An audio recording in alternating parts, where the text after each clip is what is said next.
कृष्ण कृष्ण कृष्ण हरे राम राम राम हरे हरे।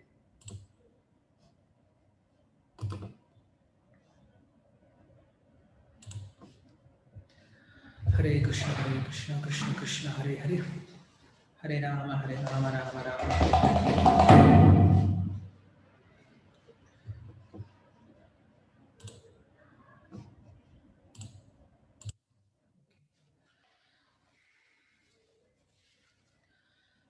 हरे कृष्णा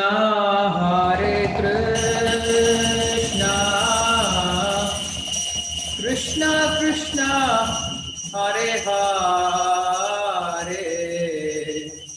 हरे रामा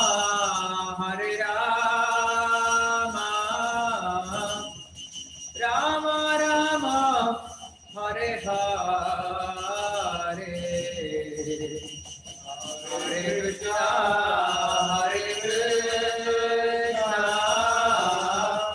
कृष्णा कृष्णा हरे हरे, हरे Ram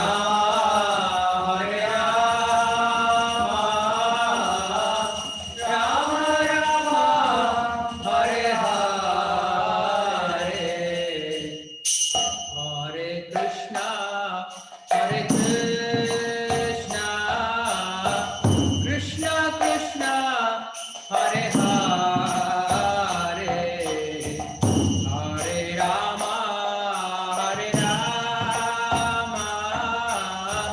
Ram Ram Hare Hare.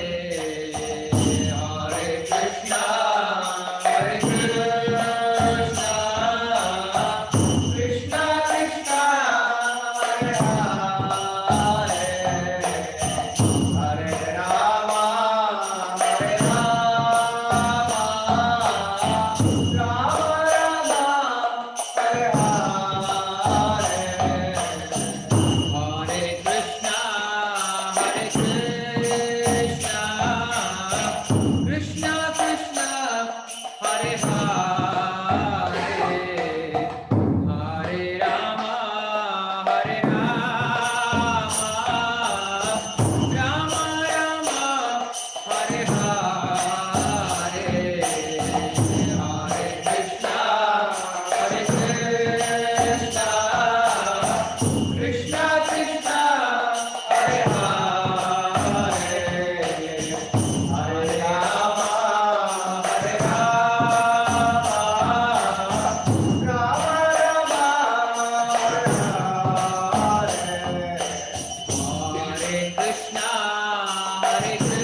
Krishna Krishna Hare Hare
Shrimad Bhagavatam की जय, संकीर्तन की जय।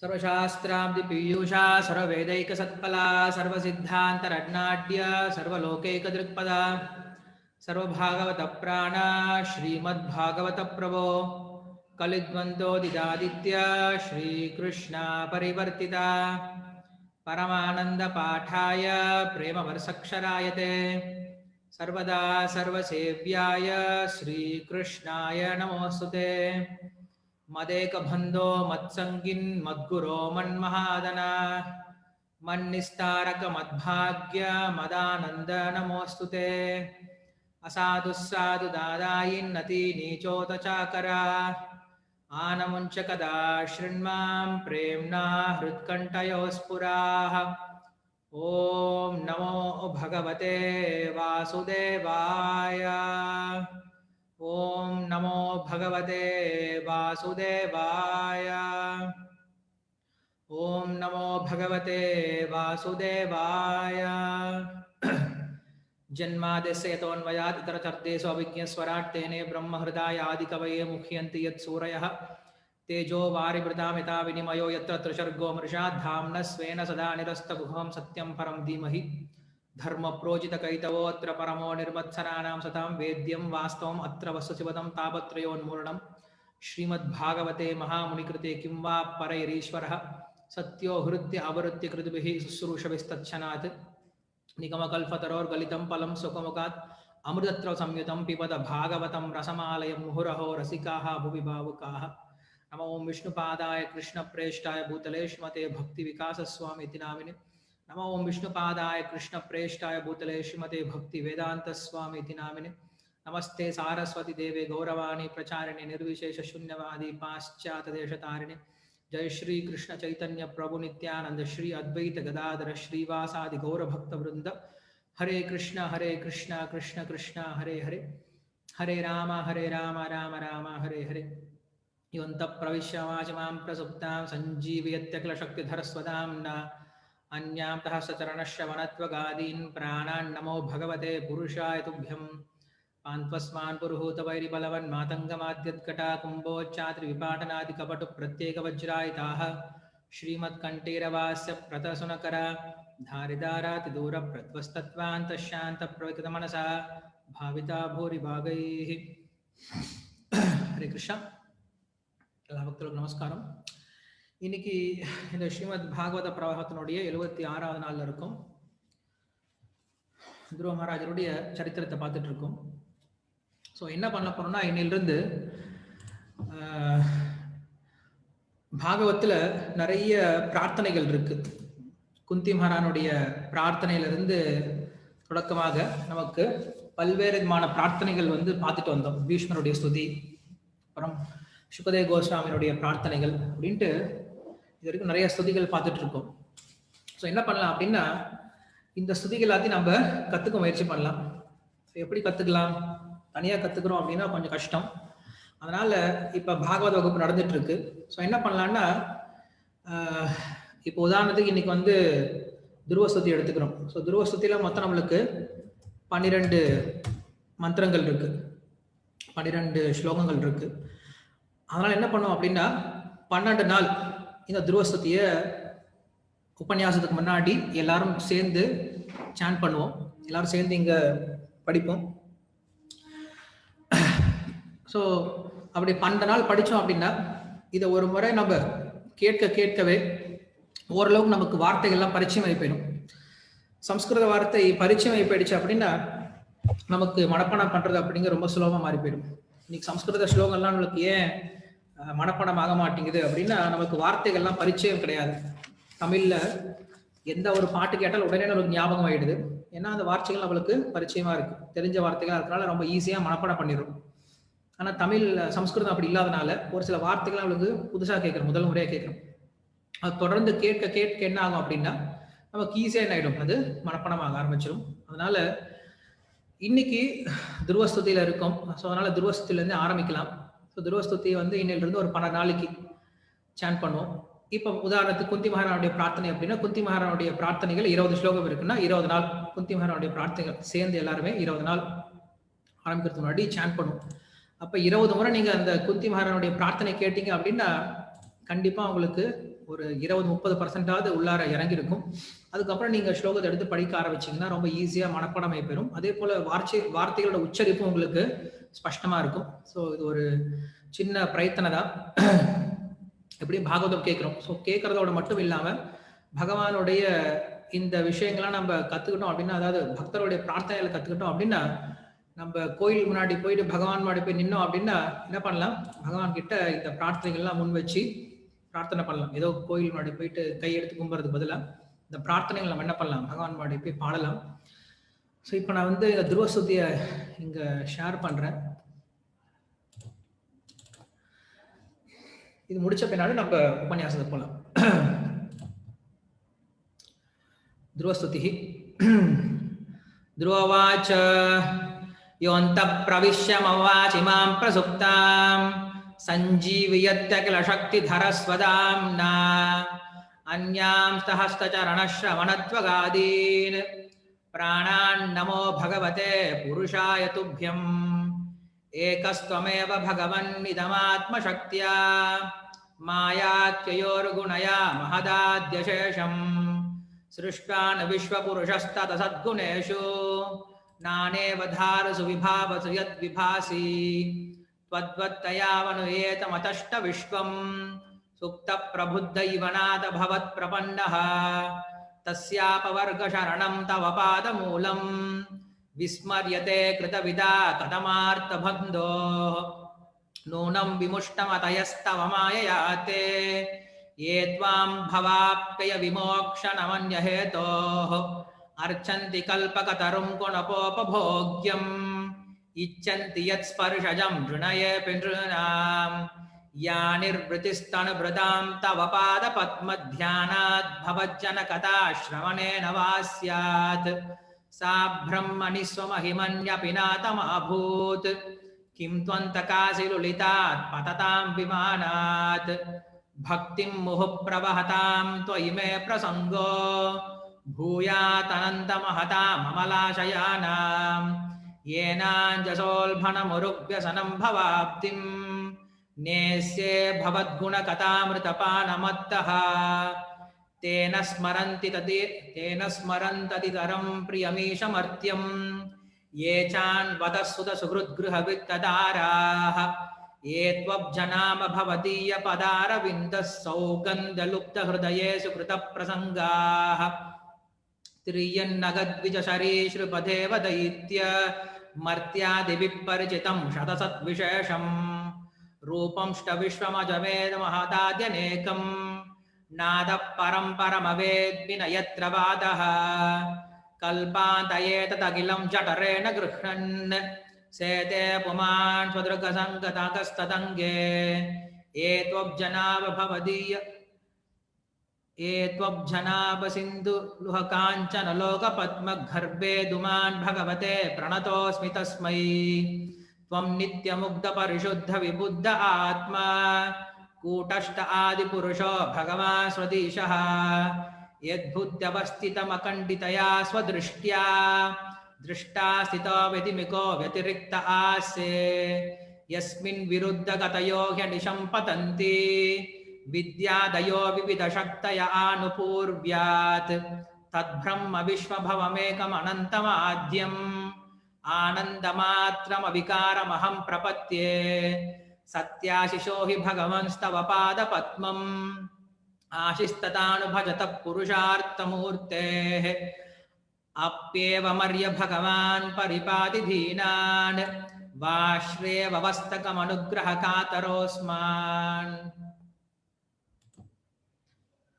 ஹரே கிருஷ்ணன்.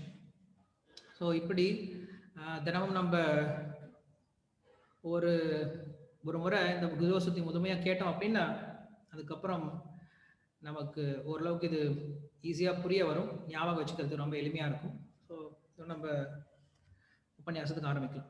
ஸோ போன உபன்யாசத்தில் இது வரைக்கும் பேசியிருந்தோம் அப்படின்னா, துருவ மகாராஜர் நாரதருடைய சொல்லை கேட்டு தபஸுக்கு போயிட்டார். தபஸுக்கு போன பின்னாடி அங்க எப்படி தபஸ்யம் பண்ண ஆரம்பிக்கிறார், அவர் எந்த மாதிரி தபஸ்யத்தை ஆரம்பிக்கிறார் அப்படின்ற விஷயத்தை நம்ம இன்னைக்கு பார்க்க இருக்கோம். ஸோ அங்கே போயிட்டு பகவானுடைய அந்த துவாதசாட்சரி மந்திரம் அப்படின்னு சொல்லக்கூடிய ஓம் நமோ பகவதே வாசுதேவாய அப்படின்ற அந்த மந்திரத்தை ஜபம் செய்ய ஆரம்பிக்கிறார்.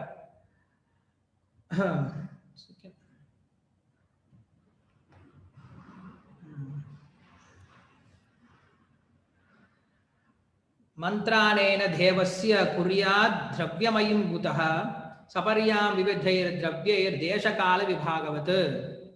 ஸோ இந்த மந்திரமானது தேசகாலத்தை பொறுத்து நாரத பகவான் என்ன பண்றார், அந்த துருவனானவன் எந்த விதமான உபநயனங்கள் போன்ற எந்த விதமான சம்ஸ்காரத்தில் ஈடுபடாத பட்சத்திலும் இந்த ஓம் அப்படின்ற மந்திரமானது வேத மந்திரமாக கருதப்பட்டாலுமே கூட, இந்த வேத மந்திரமானது த்விஜர்கள் அப்படின்னு சொல்லக்கூடிய இறப்பிறப்புடைய பிராமணர்களும், அதாவது யார் ஒருத்தங்க சம்ஸ்காரம் ஆயிருக்கோ, பூணல் சம்ஸ்காரம் யாருக்கு இருக்கோ அவங்களுக்கு தான் இந்த ஓம் அப்படின்ற சொல்லக்கூடிய பிரணவ மந்திரத்துக்கான தகுதி இருக்கு அப்படின்றது இருந்தாலும், தேச காலத்துக்கு பொறுத்தார் போல அவனுக்கு இந்த மந்திரத்தை சொல்லி கொடுக்குறார். சொல்லி கொடுத்து அவனை இந்த மந்திரத்தை வச்சு பகவானை பூஜை செய்யப்படி சொல்றார். ஷலில சுச்சிர் மயில மாலைர் வனயர் மூல பலாதிபிஹி ஷஷ்ட அங்குர அம்சுகை சார்ஜயத் துளசியா பிரியயா பிரபும். சொல்றாரு பகவானை எப்படி பூஜிக்கணும் அப்படின்னு சொல்லும் போது, பகவானுக்கு நல்ல சுத்தமான தண்ணீரோ இல்ல பகவானுக்கு நல்ல பூக்களாலேயோ இல்ல வேர்களாலேயோ பழங்களாலேயோ இங்க இருக்க துணிகளாலேயோ இல்ல துளசி, இங்க சொல்றாரு துளசியா பிரியயா பிரபும், பகவானுக்கு மிகவும் பிரியமான அந்த துளசியை கொண்டு பகவானை வணங்க வேண்டும் அப்படின்னு சொல்லி சொல்றார். அப்படி வணங்க போது என்ன பண்ணுவான், ஒருத்தர் தன்னுடைய மனதையும் புலன்களையும் லப்த்வா திரம்யமயம் மர்ச்சம் க்ஷிதி அம்பு ஆதிஷு வார்ச்சயேத் அப்ராத்ம முனிஷாந்தோ யதாவான்மிதவன்யபுக். தேவையான அளவு சாப்பிட்டுக்கிட்டு அதிகமா சாப்பிடாம அவனுடைய மனதையும் அவனுடைய வாக்கையும் என்ன பண்ணும் அப்படின்னா ஒருத்தர் கட்டுப்படுத்திட்டு அவன் அப்படின்னா ஒரு ரூபத்துல அர்ச்சம் அப்படின்னு சொல்லக்கூடிய அர்ச்ச விக்கிரகம் அப்படின்னு சொல்லக்கூடிய விக்கிர ரூபத்துல பகவானை அங்க பிரதிஷ்டை செய்து ஒருத்தர் வழிபடணும் அப்படின்னு சொல்ற மாதிரி அங்க என்ன பண்றாரு துருவ மகாராஜருக்கு அவர் கட்டளை கொடுக்கிறார். அதே போல அந்த பகவானுக்கு நம்மால எந்த அளவுக்கு முடியுமோ அந்த அளவுக்கு என்ன பண்ணோம், பகவானுக்கு நைவேத்தியம் பண்ணும் அப்படின்னு சொல்றாரு. இதெல்லாம் விக்கிரக வழிபாடுல வரக்கூடிய ஒரு சில சட்டத்திட்டங்கள். நம்ம விக்கிரகம் வச்சிருக்கோம் அப்படின்னா அங்க வீட்டுல வச்சிருக்கிற விக்கிரகத்தை அவங்களை எப்படி பார்த்துக்கணும் அப்படின்னா, நம்ம வீட்டுல இருக்கக்கூடிய அவங்க எஜமானர் இல்ல நம்ம வீட்டுக்கு மிக முக்கியமான ஒரு விருந்தாளி அப்படின்ற ஒரு கண்ணோட்டத்தோட நம்ம கிட்ட எதெல்லாம் நல்ல விஷயங்கள் இருக்கோ அந்த நல்ல விஷயங்கள் என்ன பண்ணும், பகவானுக்கு அர்ப்பணம் செய்யும் விதமாக என்ன பண்ணும் அப்படின்னா நம்ம வழிபாடு நடத்தும். எதெல்லாம் சிறந்த விஷயங்களா இருக்கோ அந்த சிறந்த விஷயங்கள் என்ன பண்ணும் அப்படின்னா பகவானுடைய அர்ப்பணத்துக்காக பகவானுடைய பூஜைக்காக கொண்டு சமர்ப்பணம் பண்ணும் அப்படின்னு சொல்றேன். ஸோ இதுதான் விக்கிரகத்தை வச்சிருக்கிறதுக்கான மிக முக்கியமான ஒரு நோக்கம். வீட்டுல ஒவ்வொரு கிரகஸ்தர்களும் வீட்டுல விக்கிரக வழிபாடு அன்னைக்கு சாலகிராம வழிபாடு பண்ணுவாங்க. எதுக்காக பண்றாங்க அப்படின்னா அவங்களுக்கு இந்த புத்தியை கொண்டு வரதுக்கு, நம்ம வீட்டுல பகவான் தான் முக்கியமானவர், நம்ம கிட்ட எதெல்லாம் நல்ல விஷயம் இருக்கோ எதெல்லாம் சிறந்த விஷயங்கள் நம்ம கருதுறோம் அதை என்ன பண்ணும், முதல்ல பகவானுக்கு அர்ப்பணம் பண்ணிட்டு அதை நம்ம பிரசாதமா எடுத்துக்கணும் அப்படின்ற அந்த ஒரு புத்தியை என்ன பண்ணும் அப்படின்னா அவனுக்கு கொடுக்க ஆரம்பிக்கும். காலையில எந்திரிச்ச உடனே அவன் என்ன பண்றான், பகவான் இருக்கா நம்ம வீட்டுல, நம்ம சீக்கிரம் எந்திரிக்கணும், சீக்கிரம் எந்திரிச்சிருவான், குளிச்சிருவான், பகவானுக்கு பூஜைக்கு போகணும் அப்படின்னு என்ன பண்றான், உடனே பூஜைக்கு தகுந்த உடை உடுத்துக்க ஆரம்பிச்சிருவான். பகவானுக்கு பிடித்தமான சின்னங்களை நெற்றில ஊர்த புன்றம் அப்படின்னு சொல்லக்கூடிய இந்த கோபி சந்தனத்தினால பகவானுடைய நாமங்களை தரிச்சு கொண்டு அப்புறம் பகவானுக்கு சேவை பண்றதுக்கு என்னெல்லாம் இருக்கோ காலையில என்ன பண்றோம், பூ பறிக்கிறதும் அந்த பூவுக்கு தேவையான தோட்டங்கள் என்ன பண்ணா வீட்டுல சுத்தி தோட்டங்கள் அமைக்கிறது, இல்ல பூ எங்கேயாவது பறிச்சுட்டு வர்றது வாங்கிட்டு வர்றது. ஸோ இப்படி நம்ம வீட்டுல விக்கிரகம் இருந்துச்சு அப்படின்னா அந்த விக்கிரக வழிபாட்டுக்காக நம்ம காரியங்களை செய்யும் பொழுது நம்மள அறியாம நம்ம என்ன பண்றோம் அப்படின்னா அந்த விக்கிரகத்துடைய சேவையில் ஈடுபட ஆரம்பிச்சிடும். அது மிக உயர்ந்த பக்தி அமையுது அப்படின்னு சொல்றோம். ஸோ அப்படியாக ஒருத்தர் என்ன பண்ணுவோம் அப்படின்னா பகவானுடைய மூல மந்திரங்களை உபயோகப்படுத்தி விக்கிரகத்துக்கு தன்னால முடிந்த அளவுக்கு எதெல்லாம் சிறந்ததா அந்த விக்கிரகத்துக்கு அர்ப்பணம் பண்ண முடியுமோ அப்படி சேவையில் ஈடுபட முடியும், அப்படி சேவையில் ஈடுபடணும் அப்படின்னு சொல்றோம். ஸோ அப்படி வழிபாடு பண்ணக்கூடியவங்களுக்கு என்ன கிடைக்கும் அப்படின்னு சொல்லும்போது தர்ம அர்த்த காம மோட்சம் அப்படின்னு சொல்லக்கூடிய எல்லா விதமான விஷயங்களும் யார் ஒருத்தர் பகவானை மிகவும் உண்மையாக ஸ்ரத்தையோட வழிபடுறாங்களோ அவங்களுக்கு கிடைக்கும். ஸோ அப்ப என்ன பண்ணும், பகவானுக்கு நம்முடைய உடலாலையும் நம்முடைய மனதாலையும் நம்முடைய வாக்குனாலையும் என்ன பண்ணணும்னா சேவை பண்ணும். இந்த 3 வகையில சேவை பண்ணணும்னு சொல்றாங்க. 3 வகையான சேவை முக்கியம். வெறும் உடலால சேவை பண்ணா மட்டும் பத்தாது. என்ன பண்ணும், வாக்குனாலையும் சேவை பண்ணும், மனதாலையும் சேவை பண்ணும். மனசு எங்கேயோ வச்சுட்டு நம்ம பூஜை பண்றதால ஒரு பிரயோஜனம் கிடையாது. அதே போல மனசும் நம்மளுடைய புலன்களும் செயல்படுது, பட் வாக்கு ஏதோ விஷயங்களை பேசிட்டு இருக்கு, அதனால பிரயோஜனம் கிடையாது. ஸோ என்ன பண்ணும், ஒருத்தர் தன்னுடைய உடலை உபயோகப்படுத்தி சேவை பண்ணும், இல்லைன்னா மனதை உபயோகப்படுத்தி சேவை பண்ணும். அது மட்டும் இல்லாம வாக்கை உபயோகப்படுத்தி சேவை பண்ணும். வாக்கை உபயோகப்படுத்தி எப்படி சேவை பண்றது, வாட்சி கைங்கரியம், பகவானுடைய நாமத்தை சொல்றதோ, பகவானுடைய கீர்த்தனைகளை பாடுறதோ, இல்ல பகவானை பற்றிய விஷயங்களை மற்றவங்களுக்கு சொல்லிக் கொடுக்குறது, இதெல்லாமே நம்முடைய வாக்குகளை உபயோகப்படுத்தி செய்யக்கூடிய சேவை அப்படின்னு சொல்றோம். ஸோ இப்படியாக ஒருத்தர் பகவானுடைய வழிபாட்டில் ஈடுபடணும் அப்படின்னு சொல்லிட்டு துருவா இங்க பக்கத்துல மதுவனம் அப்படின்னு ஒரு இடம் இருக்கு. ஸோ பகவான் அங்கதான் சஞ்சாரம் பண்ணிட்டு இருக்கார் அப்படின்னு சொல்லிட்டு ரிஷிகள் சொல்லிக்கிறாங்க. அந்த மதுவனத்துக்கு போ, அந்த மதுவனத்துல உட்காந்து என்ன பண்ணு, தபஸ்யா செய்ய ஆரம்பி. அப்படி செய்ய ஆரம்பிச்சா அப்படின்னா பகவான் உனக்கு பிரத்யட்சமாவார், ஆசீர்வாதம் உனக்கு கிடைக்கும் அப்படின்னு சொல்லிட்டு அந்த துருவ மகாராஜ அனுப்பிச்சு வைக்கிறார். அவன்கிட்ட போன பின்னாடி துருவ மகாராஜ் போயிட்டார். போன பின்னாடி நாரதர் சும்மா இல்லை, என்ன பண்றாரு அப்படின்னா உத்தானபாதன் கிட்ட போறார். ஏன்னா ராஜா என்ன பண்ணுவான் அப்படின்னா, பையன் எங்க போயிட்டானோ தெரியலையே அப்படின்னு சொல்லிட்டு ஆட்களை விட்டு மறுபடியும் வீட்டுக்கு கூட்டி வந்துருவான. ஸோ வீட்டுக்கு கூட்டு வராம இருக்கிறதுக்கு என்ன பண்றான் அப்படின்னா, அந்த நாரத முனிவர் போய் உத்தானபாதனை போய் அணுகி அவர்கிட்ட போய் பேச ஆரம்பிக்கிறார். ஏன்னா வீட்டுல கூட்டு வந்தா அப்புறம் துருவ மகாராஜன் போன விஷயத்த சாதிக்க முடியாது அப்படின்றதுனால அவர் வீட்டுக்கு போறார். போனோடனே உத்தானபாதன் ரொம்ப சோர்ந்த ஒரு முகத்தோட உட்காந்துட்டு இருக்கான். நாரதருக்கு எல்லாமே தெரியும். இருந்தாலும் என்ன பண்றார், நாரத முனி போய் அமைதியா உட்காந்துட்டார். உட்கார்ந்த பின்னாடி கேட்கிற உத்தானபாதன் கிட்ட, உத்தானபாதன் என்ன ஆச்சு, உனக்கு தர்ம அர்த்த காம விஷயங்கள் ஏதாவது கிடைக்காம போயிடுச்சா? ராஜா கிம் தியாயசி தீர்க்கம், ராஜா என்ன யோசிச்சுட்டு இருக்க, ரொம்ப கவலையா? முக்கேன பரிசுஷ்யதா, உன்னுடைய முகத்துல பார்த்தாவே தெரியுது. கிம்வா ந ரிஷ்யதே காமோ, காமம் உனக்கு நீ எதை யோசிச்சியோ எதை ஆசைப்பட்டியோ அது கிடைக்கலையா? தர்மோ அர்த்தோவா சமுச்சது, இல்ல தர்மத்தை சரியா செய்யலையா, அர்த்தத்தை சரியா சம்பாதிக்கலையா, என்ன ஆச்சுப்பா அப்படின்னு சொல்லிட்டு நாரத முனிவர் கேட்கிறார். கேட்ட பின்னாடி அதுக்கு உத்தானபாதன் பதில் சொல்ல ஆரம்பிக்கிறார். உத்தானபாதன் சொல்றான், ராஜோவாச்ச சுதேமோ பாலகோ பிரம்மன் ஸ்திரைர்னேன அக்கருணாத்மனா நிர்வசித பஞ்சவர்ஷः சஹமாத்ரா மகோன் கவிஹி.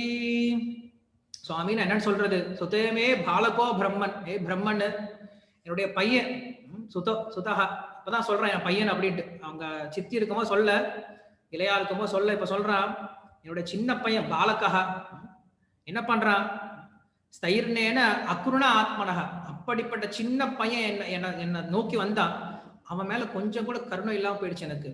சொல்றான் அக்கருண ஆத்மனக, கருணை இல்லாம போயிடுச்சு எனக்கு. ஏன் என்ன பண்ண, எப்படிப்பட்ட சின்ன பையன், பஞ்சவர்ஷாக, வெறும் 5 வயசு தான் அவன ஆகுது, 5 வயசு பையன். சகமாத்ரா மகோன் கவிஹி, ஏன்டா கருணை பண்ணல? இதோ சகமாத்ரா அவனுடைய இளையா இருக்கா இல்லையா, அவங்க சித்தி, அந்த சித்தியினுடைய பிரேரணையினால என்ன பண்ணல, அந்த சின்ன பையன் என்னை நோக்கி வந்தா, அந்த சின்ன பையனை கூட என்ன பண்ண முடியல, நான் கருணை கொடுக்க முடியல. அவன் எங்க போய் கஷ்டப்படுறானோ தெரியலையே. அப்படி அநாதம் வனே பிரம்மன் மாஸ்மதந்தி அபர்க்கம் இருக்கா, எங்க போயிட்டு அனாதையா சுத்திட்டு இருக்கான்னு தெரியலையே, எந்த ஒரு மரத்துக்கு கீழே போய் தூங்குறான்னு தெரியலையே, இல்ல எந்த ஒரு மிருகத்தினால அடிபட்டு இறந்து போயிட்டானான்னு தெரியலையே, எனக்கு ரொம்ப கவலையா இருக்கு, எனக்கு அந்த பையனை நினைச்சாதான் ரொம்ப கவலையா இருக்கு. அஹோமே பத துர்மத்மம் ஸ்திரீ ஜிதஸ்ய உபதாரய யோ அங்கம் பிரேம்னா ஆருருக்ஷந்தம் ந அபியனந்தம் சா ஆத்மனஹ. என்ன சொல்றாரு, அஹோபத துராத்மியம், நான் எவ்வளவு ஒரு துர்புத்தி உடையவன், என்ன பண்ண, ஸ்திரீஜிதஸ்ய உபதாரய, ஒரு பெண்ணுடைய வாக்குனால கட்டுப்பட்டு, ஒரு பெண்ணுக்கு பயப்பட்டு, பெண்ணுக்குன்னா சுருச்சி தன்னுடைய இளைய மனைவி, அந்த இளைய மனைவியினுடைய வாக்குனால கட்டுப்பட்டு, என்னாச்சு கை தூக்குறாங்க, ஹரே கிருஷ்ணா.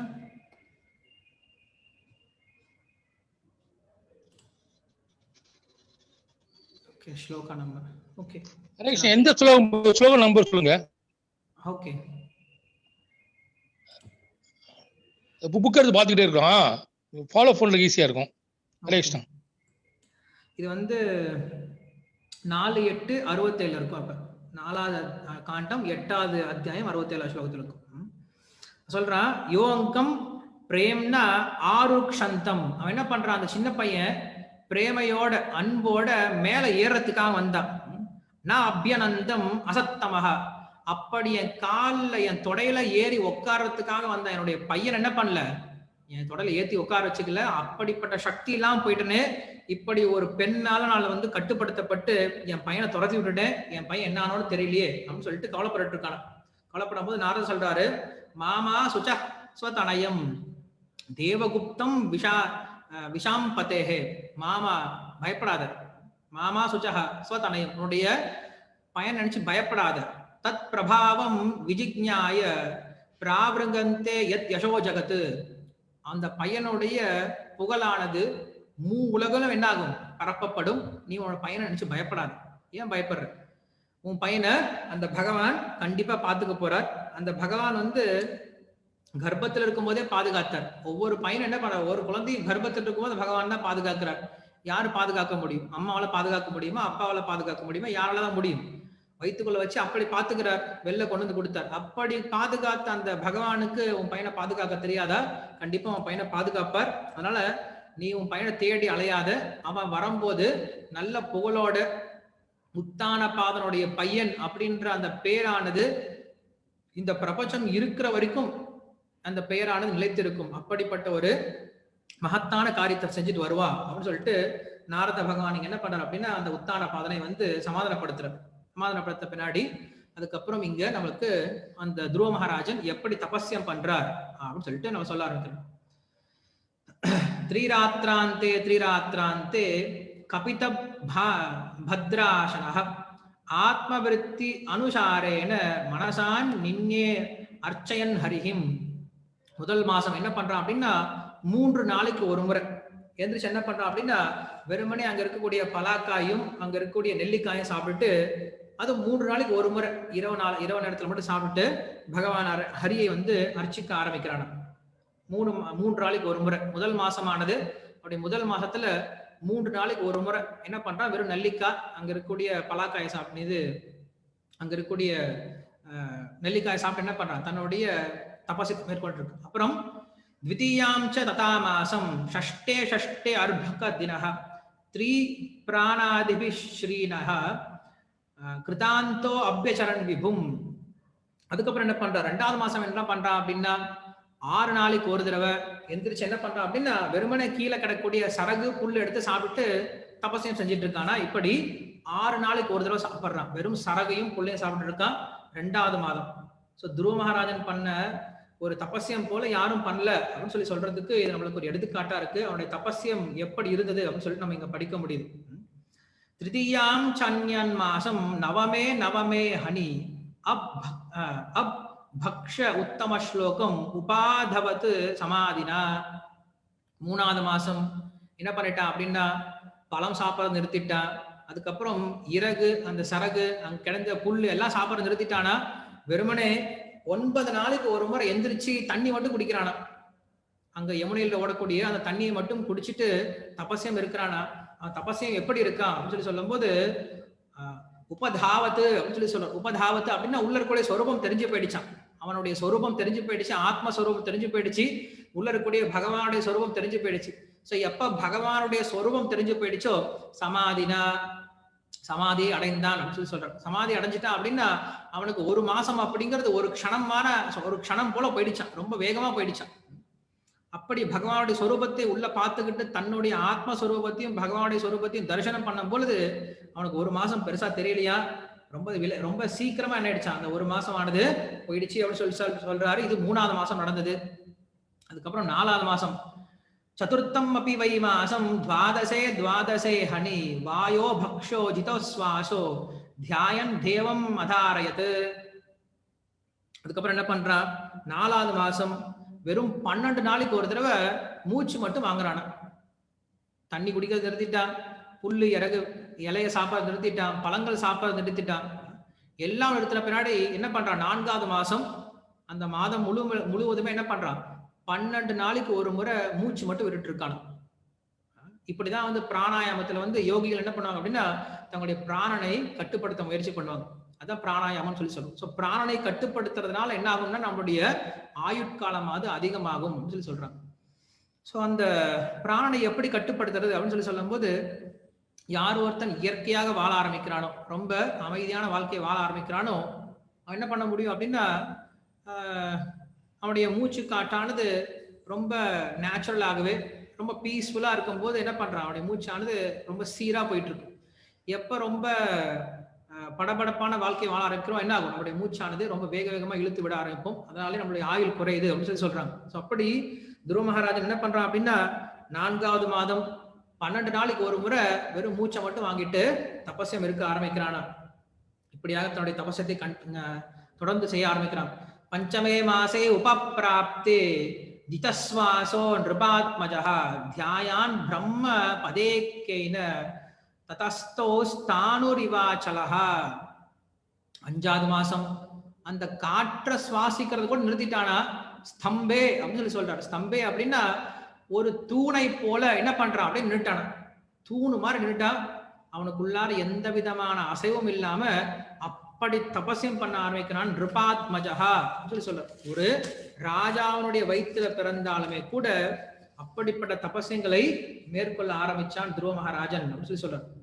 சர்வத்தோ மன ஆக்ருஷ்ய ஹிருதி பூதேந்திரியே யாசம் தியாயான் பகவதோ ரூபம் நாததிருக்ஷிணாக்கரம் அப்படின்னு சொல்லி சொல்லும் போது, கடைசியில் என்ன பண்றான் அப்படின்னா, 6வது மாதம் என்ன பண்றான் அப்படின்னா, தன்னுடைய மனதை சர்வதோ மன ஆக்ருஷ்ய தன்னுடைய மனதை முழுமையாக அடக்கி, ஹிருதி பூதேந்திரிய ஆசயம் தன்னுடைய புத்தியில என்ன பண்றான் அப்படின்னா, புத்திக்கு ஆசயமா இருக்கக்கூடிய அந்த ஸ்தானத்துல தியாயன் பகவதோ ரூபம் பகவானுடைய ரூபத்தை தியானம் செய்ய ஆரம்பிக்கிறான். ந அத்ராக்ஷீத் கிஞ்சன அபரம் அப்படின்னா அவனுக்கு பகவானுடைய ரூபத்தை தவிர வேற எதுவும் தெரியல. தன்னுடைய உடம்பு இருக்குன்னு தெரியல, தான் நின்றுட்டு இருக்கேன் அப்படிங்கிற விஷயம் தெரியல, எதுவும் தெரியல. பகவானுடைய ரூபம் மட்டும் தெரிய ஆரம்பிக்குதான். அப்படிப்பட்ட ஒரு ஆழ்ந்த தியானத்துல என்ன பண்ண அப்படின்னா இறங்கிட்டான. ஸோ அப்படி தியானத்துல இறங்கின பின்னாடி என்ன ஆகுது சொல்லி சொல்லும் போது, ஆதாரம் மகதாதீனாம் பிரதான புருஷேஸ்வரம் பிரம்மதாரியமானஸ்ய த்ரயோலோகஸ்ச கம்பிரே. ஆதாரம் மகதாதீனாம் சொல்ற, எல்லாத்துக்கும் ஆதாரமா இருக்கக்கூடிய அந்த பகவானை தன்னுடைய இதயத்துல அடக்கிட்டான் சொல்லி சொல்ற. பகவான் எல்லாருக்கும் மூலமா இருக்கக்கூடியவர். அப்படிப்பட்ட மூலமான பகவானை தன்னுடைய இதயத்துல பிரதான புருஷேஸ்வரம், எல்லா விதமான புருஷர்களுக்கும் ஈஸ்வரனா இருக்கக்கூடிய பிரதானமா இருக்கக்கூடிய அந்த பகவானை பிரம்ம தாரயன் மானஸ்ய அப்படின்னா தன்னுடைய மனசுல என்ன பண்ணிட்டான், அந்த பகவானை கொண்டு வந்து ஸ்தாபனை பண்ணிட்டான். திரையோலோகஸ்ச கம்பிரே, அப்படி பகவானை தன்னுடைய மனதில் அணக்கின பின்னாடி அவன் எப்படி ஆயிட்டான் அப்படின்னா அவ்வளவு ஒரு கனமான நபரா மாறிட்டான. அவ்வளவு கனமான மாறிட்டான. அப்படி கனமா ஆன பின்னாடி என்ன ஆகுது அப்படின்னா உலகங்களும் வந்து நடுநடுங்க ஆரம்பிச்சிருச்சு. ஏன்னா பகவான் எல்லாருக்கும் மூலமா இருக்கக்கூடிய அந்த பகவான் இந்த உடம்புக்குள்ளார துருவனுடைய உடம்புக்குள்ள வந்த பின்னாடி அவனுடைய உடம்பானது இந்த பிரபஞ்சத்தை காட்டிலும் இன்னும் அதிகமாக எடை கொண்டதா மாறி போயிடுதான். அப்படி மாறின பின்னாடி அந்த பூமியினால அவனை வந்து தாங்க முடியலையா. சோ அப்படி பகவான் என்ன பண்றாரு, அவனுக்குள்ளார இறங்கிட்டேன் அப்படின்னு சொல்லி சொல்றாரு. இறங்குற பின்னாடி என்ன ஆகுது சொல்லி சொல்லும் போது சொல்றாரு, எதைக்கப்பாதேன சப்ரதிவ்யார்கபஸ் ததஸ்தோ ததங்குஷ்ட நிபீரிதாமஹி நநாமத் தத்ராதம் விபேந்திரதிஷ்டத தரீவஸ்வதரத்த பதே பதே. என்ன சொல்றாரு அப்படின்னா, ஒரு கப்பல் வந்து தண்ணியில போயிட்டு இருக்கு. தண்ணியில போயிட்டு இருக்கும்போது அந்த கப்பல்ல வந்து யானை ஏத்தி கொண்டு போயிட்டு இருக்காங்க. யானை ஏத்தி கொண்டு போனா யானை சும்மா நின்று போகாது. என்ன பண்ணும், யானை வந்து காலை மாத்தி மாத்தி மாத்தி மாத்தி நடந்து நின்று இருக்குமா. அப்படி காலை மாத்தி மாத்தி நிற்கும் போது படகு இப்படி சாயும், இப்படி சாயும், இப்படி சாயும், இப்படி சாயும். அப்படி எப்படி யானையை ஏற்றுக்கொண்டு செல்லக்கூடிய படகானது நதியில வந்து மாறி மாறி இப்படி ஆடிக்கிட்டே இருக்கும், அது போல இந்த பிரபஞ்சமானது என்ன ஆகுது அப்படின்னா துருவனுடைய அந்த காலினுடைய வெயிட்ட தாங்க முடியாம பிரபஞ்சமே குலுங்க ஆரம்பிக்கிறான். ஏன்னா துருவ மகாராஜ் என்ன பண்றான் அப்படின்னா கடைசி 6வது மாதம் தன்னுடைய ஒரே ஒரு கால்ல தன்னுடைய பெருவிரல்ல நின்னுகிட்டு தபஸ்யா பண்ண ஆரம்பிக்கிறான். கொஞ்ச நேரம் வலது காலுடைய பெருவிரல்ல தபஸ்யம் பண்றான் நின்னுகிட்டு, கொஞ்ச நேரம் இடது காலுடைய பெருவிரல் தபஸ்யம் பண்ண ஆரம்பிக்கிறான். அவன் கால் மாத்தி மாத்தி நிக்க இந்த பிரபஞ்சமானது கொஞ்சம் கொஞ்சமா என்ன ஆகுதான், ஆட ஆரம்பிக்கிறான். சோ அப்படி இந்த பிரபஞ்சம் மொத்தத்தை என்ன பண்ண ஆரம்பிச்சிட்டான் அப்படின்னா அவன் நடுநடுங்க வச்சுட்டான். இதனால் காரணம் என்னது, பகவான் உள்ள இருக்கார். சோ பகவான் உள்ள இருந்துட்டார் அப்படின்னா மொத்த பிரபஞ்சம் என்ன ஆயிடும், அவனுடைய கட்டுப்பாட்டு கீழே வந்துடும் அப்படிங்கறது அவனுக்கு இது காட்ட ஆரம்பிக்கும். சோ அப்படி அவன் தபஸ்யை செய்ய ஆரம்பிக்கிறான். தபஸ்யை செய்ய ஆரம்பிக்கும் சொல்றாரு, தஸ்மின் அபித்யாயதே விஸ்வம் ஆத்மனஹ துவாரம் நிருத்யாசாம் அனன்யயாதியா லோக நிருச்யவாச நிபீடிதா பிருஷம் சலோகபாலாக சரணம் யயுர்ஹரிம். என்ன பண்றான், கடைசியில தன்னுடைய எல்லா பிராணனையும் அடக்கி தன்குள்ளார நிறுத்தி தன்னுடைய 9 துவாரங்களையும் மூடி என்ன பண்றான் அப்படின்னா உள்ள தன்னுடைய புத்தியினால் என்ன பண்றான் அப்படின்னா தியானம் செய்ய ஆரம்பிக்கிறான். அப்படி தன்னுடைய புத்தியையும் இந்த மொத்த பிரபஞ்சத்தினுடைய புத்தியா இருக்கக்கூடிய அந்த பகவான் என்ன பண்றான் அப்படின்னா இணைச்சிட்டான். இணைச்ச பின்னாடி என்ன ஆயிடுச்சு அப்படின்னா எப்ப தான் மூச்சை நிறுத்திட்டானோ அப்ப எல்லாருக்கும் மூச்சு நின்று போயிடுச்சான். அப்படிதான் இங்க சொல்லப்படுது. தன்னுடைய சக்தியினால, தன்னுடைய தவ வலிமையினால தன்னுடைய புத்தியை இந்த பிரபஞ்ச புத்தியோட என்ன பண்ணிட்டான் அப்படின்னா கலக்க வச்சுட்டான. கலக்க வச்ச பின்னாடி தான் எதெல்லாம் செய்யறானோ அது என்ன பண்ணுதான், முன்னாடி இருக்கவங்க செய்ய ஆரம்பிக்கிறாங்களாம்.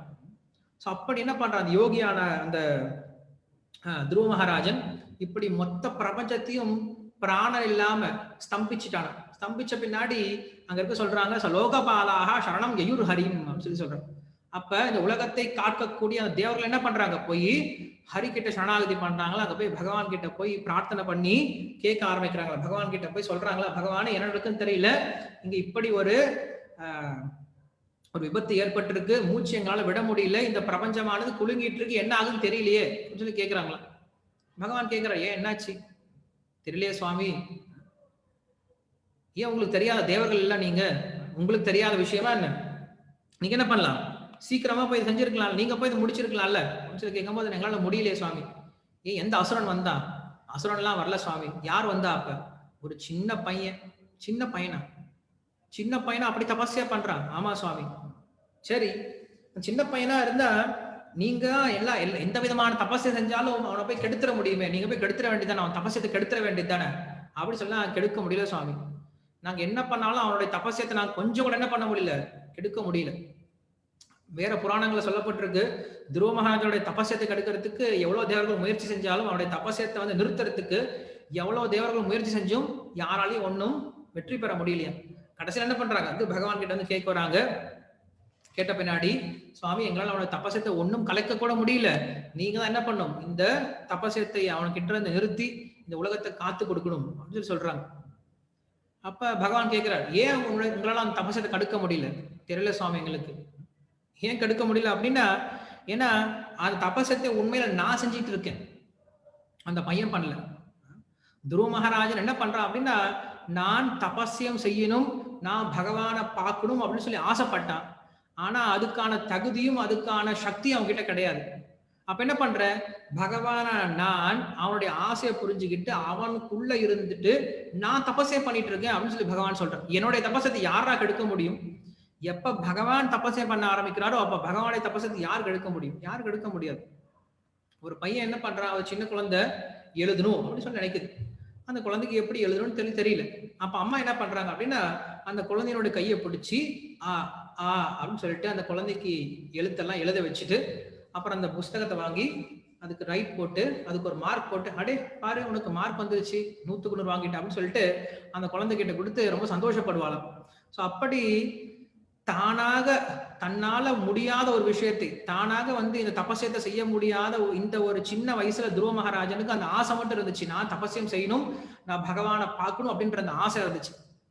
அந்த ஆசையை என்ன பண்றாரு பகவான் ஏற்றுக்கொண்டு, அந்த பகவான் என்ன பண்றாரு, அந்த அம்மா எப்படி அந்த குழந்தையை கை பிடிச்சி வந்து எழுத வச்சு அதுக்கப்புறம் அவங்களே ஒரு மார்க்கை போட்டு அவங்க பாராட்டு கொடுக்குறாங்களோ, அது போல என்ன பண்றாரு பகவான் இவனுடைய ஆசையை புரிஞ்சுக்கிட்டு இவனுக்குள்ள உட்காந்துட்டு பகவானே தபஸ்யம் செஞ்சு அதுக்கப்புறம் பகவானே வெளில வந்து சபாஷ் நல்லா தபஸ்யம் பண்ண அப்படின்னு சொல்லிட்டு வரத்தையும் கொடுத்துட்டு போயிடுறாரு. ஸோ இதுதான் பகவானுடைய கருணை. உண்மையில் நம்ம பண்றது என்ன அப்படின்னா வெறுமனே ஆசை மட்டும்தான், நம்மளால வெறும் பண்ண முடியாது. பகவான் தான் மற்றதெல்லாம் பண்றாரு. இந்த ஆத்மா என்ன பண்ண முடியும் அப்படின்னா ஆசை மட்டும் தான் பண்ண முடியும்னா பகவானுடைய பக்தனாகணும். தத்திர லௌல்யம் அப்படி மூலியமேக்கலம் ஜென்ம கோட்டி சுகிருதின் லப்யத்தை அப்படின்னு சொல்லிட்டு ரூப கோஸ்வாமி சொல்றார். கிருஷ்ண பக்தி ரச பாவித மதி கிரியதாம் எதி குதோபி லப்யத்தை. இந்த கிருஷ்ண பக்தி அப்படிங்கிறது ரொம்ப ரொம்ப அரிதானது, எங்க கிடைச்சாலும் வாங்கிக்கோங்க.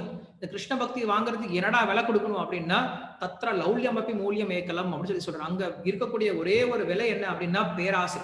நான் பகவானை அடையணும், நான் பகவானுடைய பக்தனாகணும், நான் பகவானுக்கு சேவை பண்ணணும், நான் ஒரு நல்ல வைஷ்ணவனா மாறணும் அப்படின்ற அந்த ஆசை மட்டும் இருந்தா போதுமா? அதுக்கப்புறம் என்ன பண்றாரு பகவான் நமக்குள்ள இருந்துட்டு மற்றதெல்லாம் அவன் செஞ்சு வச்சுட்டு இருக்காரு. கிருஷ்ணர் சொல்றாரு இல்லையா, ததாமி புத்தி யோகம் தம் ஏனமாம் உபயாங்கிட்டேன்னு சொல்லி சொல்றாரு.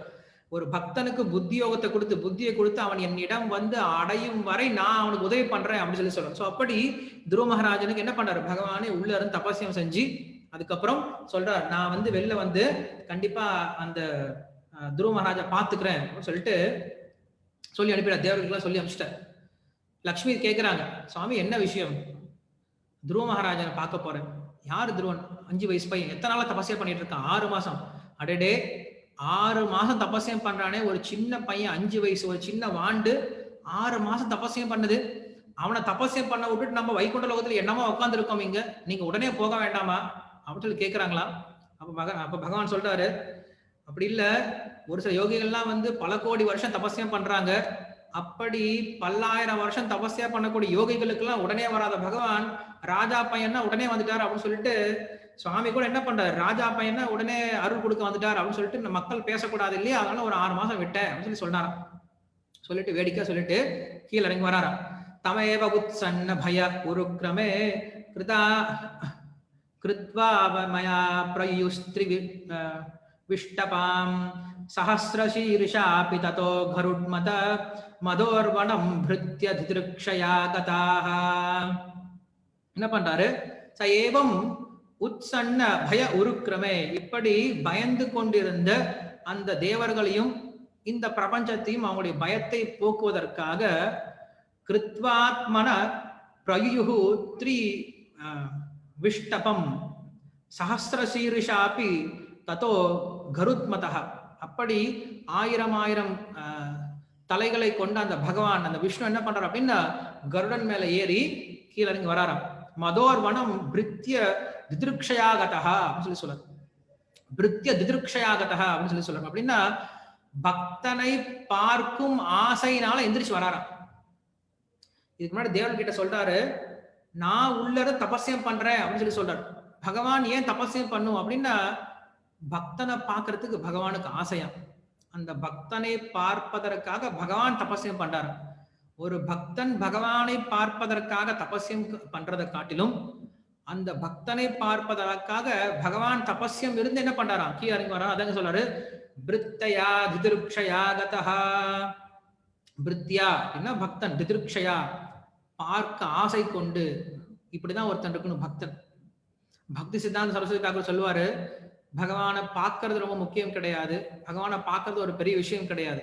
ஒரு பக்தன் எப்படி இருக்கணும் அப்படின்னா அந்த பக்தன் செய்யக்கூடிய சேவையில பகவான் அந்த பக்தனை நாம் பார்க்கணும் அப்படின்னு ஆசைப்பட்டு கீழே இறங்கி வரணுமா, அப்படி சேவை பண்ணணுமா. அப்படி இல்லைன்னா பகவானை பார்க்கறது ரொம்ப முக்கியம் இல்லை. ஏன் சிசுபாலன் பார்க்கலையா, இல்ல துரியோதனன் பார்க்கலையா, இல்ல ராவணன் பார்க்கலையா? சோ ராவணன் பார்த்ததுக்கும் ஹனுமான் பார்த்ததுக்கும் வித்தியாசம் இருக்கு இல்லையா? சோ அப்படி பகவானை பார்க்கறது ஒரு பெரிய விஷயம் கிடையாது. அந்த பகவானுக்கு சேவை பண்றதுதான் முக்கியம். சேவையினால மட்டும்தான் பகவானை புரிஞ்சுக்க முடியும். இல்லைன்னா பகவானே நம்ம முன்னாடி வந்து நின்னாலுமே கூட பகவானை புரிஞ்சுக்க முடியாது. அத ஸ்ரீ கிருஷ்ணநாமாதி நாபவேத்ரியை சேவன்முகேஹி ஜிக்வாதோ ஸ்வயம் ஏவ ஸ்புரத்யதஹ. சேவன்முகேஹி அப்படின்னு சொல்லி சொல்றாரு. சேவையினால மட்டும்தான் ஸ்வயம் ஏவ ஸ்புரத்யதா, அந்த பகவான் தன்னை வெளிப்படுத்துவாரே தவிர சேவை மனப்பான்மை இல்லை அப்படின்னா பகவானை நம்ம பார்த்தாலும் அவர் புரிஞ்சுக்க முடியாது. ஸோ பகவான் இஷ்டப்பட்டு வராராம் அந்த பக்தனை பார்ப்பதற்காக அப்படின்னு சொல்லி சொல்றாரு. அப்படி துருவ மகாராஜரை பார்ப்பதற்காக பகவான் இஷ்டப்பட்டு தான் உள்ள இருந்து தபஸ்யத்தை செய்து அங்க பகவான் வந்து சேர்றார். சவைதியா யோக விபக்க தீவ்ரயா ஹிருத் பத்ம கோசஸ்பிருதிதம் ததி விபம் திரோஹிதம் சஹசி உபலக்ஷ்ய பகிஸ்திதம் தத் அவஸ்திதம் ததுர்ஷா. என்ன பண்றாரு, துருவ மகாராஜன் உள்ள பகவானுடைய சொரூபத்தை பார்த்து கொண்டு தபஸ்யம் செஞ்சிட்டு இருக்காங்க. அப்படி பகவானுடைய சொரூபத்தை பார்த்து தபஸ்யம் பண்ணக்கூடிய துருவ மகாராஜன் பகவான் வந்து எழுப்புறார், துருவா அப்படின்னு சொல்லி எழுப்புறாரு. எழுப்புனா கூட எந்திரிக்கலையா, அப்படி ஆழ்ந்து போயிட்டான் தபஸ்யத்துக்குள்ளார. பகவான் பார்த்து ரொம்ப சந்தோஷப்பட்டார். என்னுடைய பக்தன் இப்படி அல்லவா இருக்கணும், இப்படி எந்த விதமான தடங்களும் இல்லாம என் மேல் இப்படி ஒரு ஆழ்ந்த தியானத்தில் இருக்கான்னு சொல்லிட்டு பகவான் ரொம்ப சந்தோஷப்பட்டு என்ன பண்றாரு, அவனுக்குள்ள உட்கார்ந்து இருக்காரு இல்லையா, அந்த பகவான் என்ன பண்ணாரா, மறைஞ்சு போயிட்டாராம். அவன் இதயத்தில் இருக்கக்கூடிய அந்த பகவான் மறைஞ்சு போயிட்டார். அந்த மறைஞ்சு போன பின்னாடி எப்படி ஒருத்தன் தூங்கிட்டு இருக்குன்னா வந்து அவன் கையில இருந்து ஏதாவது கொடுத்த பொருளை பிடிக்கிட்டோம் அப்படின்னா டக்குன்னு எந்திரிச்சிருவானோ, அது போல இத்தனை நேரமா அந்த சமாதியில பகவானை தியானம் பண்ணிட்டு இருந்த துருவனுடைய இதயத்தில் இருக்கக்கூடிய பகவான் பட்டுன்னு மறைஞ்சு போன பின்னாடி ஒரு நிமிஷம் பயந்து போய் எந்திரிச்சிட்டானா. பயந்து போய் எந்திரிச்ச பின்னாடி பயம் ஸ்திதம் அப்படின்னு சொல்லி சொல்றாரு. வெளியில வந்து பகவான் காட்சி கொடுக்கிறாரா, தத் அவஸ்திதம் ததுர்ஷ அப்படின்னு சொல்லிட்டு, அப்படிப்பட்ட வெளியில உள்ளார எந்த ஒரு பகவானை பார்த்தானோ, இந்த ஒரு பகவான் எப்படி இருந்தார் அப்படின்னா, மனோ அனேன வர்தனம், மனோ நயன வர்தனம், மனதிற்கு இனிமையான அந்த பகவானை, தாருணம் தாருணம் ரமணீயாந்தம் அருணோஷ்ட ஈக்ஷாதரம் பிரணத்த ஆශ්‍රயனம் சரண்யம் கருணார்ணவம் தர்ஷனீயதமம் காருண்ய வலயம் சாந்தம் ஸ்ரீவத்சாங்கம் கணஷ்யாமம் பூருஷம் வனமாலினம் சங்கசக்கர கதாபத்மைரி அபிவீக்ஷித சதுர்புஜம் பீத கௌசேய வாசம் கிரீட்டினம் குண்டலினம் லசத் கஞ்சன நூபுரம் அப்படின்னு சொல்லிட்டு, இதுக்கு முன்னாடி எப்படி ஒரு பகவானை, அந்த பகவானுடைய சொரூபத்தை நாரதம் பகவான் வந்து அவனுக்கு துருவனுக்கு சொல்லி கொடுத்தாரோ, அப்படிப்பட்ட பகவானை தன்னுடைய கண்ணுக்கு முன்னாடி தரிசனம் பண்றான். சோ பகவானை தரிசனம் பண்ண பின்னாடி கொஞ்சம் பார்த்து பயந்துட்டான. ஏன்னா சின்ன பையன், 5 வயசு பையன், அப்படி ஒரு காடு சுத்தி யாருமே கிடையாது, பகவான் காட்சி கொடுக்கிறார். என்ன சொல்ல முடியும் அவனால? நம்ம முன்னாடி பகவான் திடீர்னு தோன்றுறார் அப்படின்னா நம்ம என்ன பண்ணுவோம், எந்திரிச்சு ஓடி போயிடுவோம். பகவானுக்கு வந்து நமஸ்காரம்லாம் பண்ணிட்டு இருக்க மாட்டோம். ஏன்னா பகவானை பார்த்து நம்மளுக்கு அப்படி பயம் வந்துடும். ஸோ அப்படி அந்த பகவானை பார்த்த பின்னாடி அவன் என்ன பண்றான், ஒரு நிமிஷம் வந்து பயந்து போயிட்டான. பயந்து போன பின்னாடி அந்த பகவானுடைய அந்த அழகை என்ன பண்றான், தன்னுடைய கண்ணால குடிக்க ஆரம்பிக்கிறான். குடிக்க ஆரம்பிச்சுட்டு சும்பயன் இவஸ்யேன புஜைர் இவாஸ்லிஷன் அப்படின்னு சொல்லி சொல்றார்.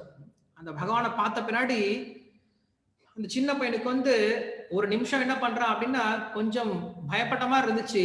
ஆனா உண்மையில பயப்படலையா. பார்த்து பகவானை பார்த்துட்டு சிரிக்க ஆரம்பிக்கிறான். பகவான் வந்துட்டார், எங்க அம்மா சொன்ன பகவான் வந்துட்டார், நாரதர் இன்னைக்கு என்ன பகவானை சொன்னா அந்த பகவான் முன்னாடி வந்துட்டார் அப்படின்னு சொல்லிட்டு ரொம்ப சந்தோஷப்படுறான். சந்தோஷப்பட்டு அந்த பகவானுடைய பாதத்துல தண்டவத் பிரணாமம் பண்றான. ஒரு குச்சி எப்படி கீழே, ஒரு குச்சை விட்டுனா எப்படி தப்புன்னு கீழே விழுவுமோ, அது போல முழுமையா என்ன பண்றான், அந்த பகவானுடைய பாதத்துல விழுந்து கும்பிட்டுட்டு அந்த பகவானுடைய பாதத்துக்கு முத்தம் கொடுக்கறான். முத்தம் கொடுத்து எந்திரிச்சு நிக்கிறான். பகவானை கை கூப்பி வணங்க ஆரம்பிக்கிறான். சின்ன பையன், 5 வயசு பையன். பகவான் அப்படி ஒரு பிரபாவத்தோட என்ன பண்றார், முன்னாடி கருத்மஜஹா அப்படின்னு சொல்ற மாதிரி அந்த கருடன் மேல ஆரோகணம் பண்ணி அது நின்று இருக்கார். அவனை பார்த்து சிரிக்கிறார், பகவான் பார்த்து சிரிக்கிறார். சின்ன பையன் எவ்வளவு பெரிய தபஸ்யம் பண்ணிட்டான் அப்படின்னு சொல்லிட்டு அவர் சிரிக்கிறார். இந்த சின்ன பையன் நினைக்கிறான், பகவான் என் முன்னாடி வந்திருக்காரு, நான் என்ன தபஸ்யம் பண்ணணும் தெரியலையே அப்படின்னு சொல்லிட்டு இவன் யோசிக்க ஆரம்பிக்கிறான். ஸோ 2 பேரும் என்ன பண்றாங்க, மனசுக்குள்ளார பேசிக்கிறாங்க. பேசிட்டு இருக்கும் போது அவன் என்ன நினைக்கிறான் அப்படின்னா, எனக்கு ஏன் 2 கை தான் இருக்கு, பகவானுக்கு 4 கை இருக்கு, எனக்கு 2 கை தான் இருக்கு, எனக்கு 2 கை பத்தாது, எனக்கு 1000 கை வேணும். அந்த பகவானை தழுவிக்கிறதுக்கு 1000 கை வேணும். பகவானை பார்த்து அவனுக்கு கொஞ்சம் பயமே இல்லையா. என்ன பண்றான், பகவானை போய் கட்டி பிடிச்சிக்கணும் அப்படின்னு நினைக்கிறான். அவனுக்கு அவ்வளவு ஆசை வந்துடுச்சான். என்ன பண்றான், தன்னுடைய மனசுக்குள்ளாரையே அந்த பகவானை அப்படி கட்டி பிடிச்சிக்கிறான். பிடிச்சிட்ட பின்னாடி அந்த பகவானை வந்து ஸ்தோத்திரம் பண்ண ஆரம்பிக்கிறான். ஸ்தோத்திரம் பண்ண ஆரம்பிக்கணும் அப்படின்னு அவன் நினைக்கிறான். பகவானை புகழ்ந்து பேசணுமே, என்ன புகழ்ந்து பேசுறது? எனக்கு இன்னும் ஒரு அக்ஷரம் கூட படிக்கவே இல்லையே, நான் வந்து குருகுலத்துக்கு போகவே இல்லை, ஒரு வாத்தியார் கிட்ட போய் ஆனா அவன கிட்ட சொல்லிக்கவே இல்லை, நான் பகவானை போய் என்ன புகழ்ந்து பேசுறது, நான் பகவானை எப்படி திருப்திப்படுத்துறது அப்படின்னு சொல்லிட்டு அவன் யோசிக்க ஆரம்பிக்கிறானா. அவன் யோசிக்கிறான் அப்படின்ற விஷயத்த பகவான் தெரிஞ்சுக்கிட்டார்.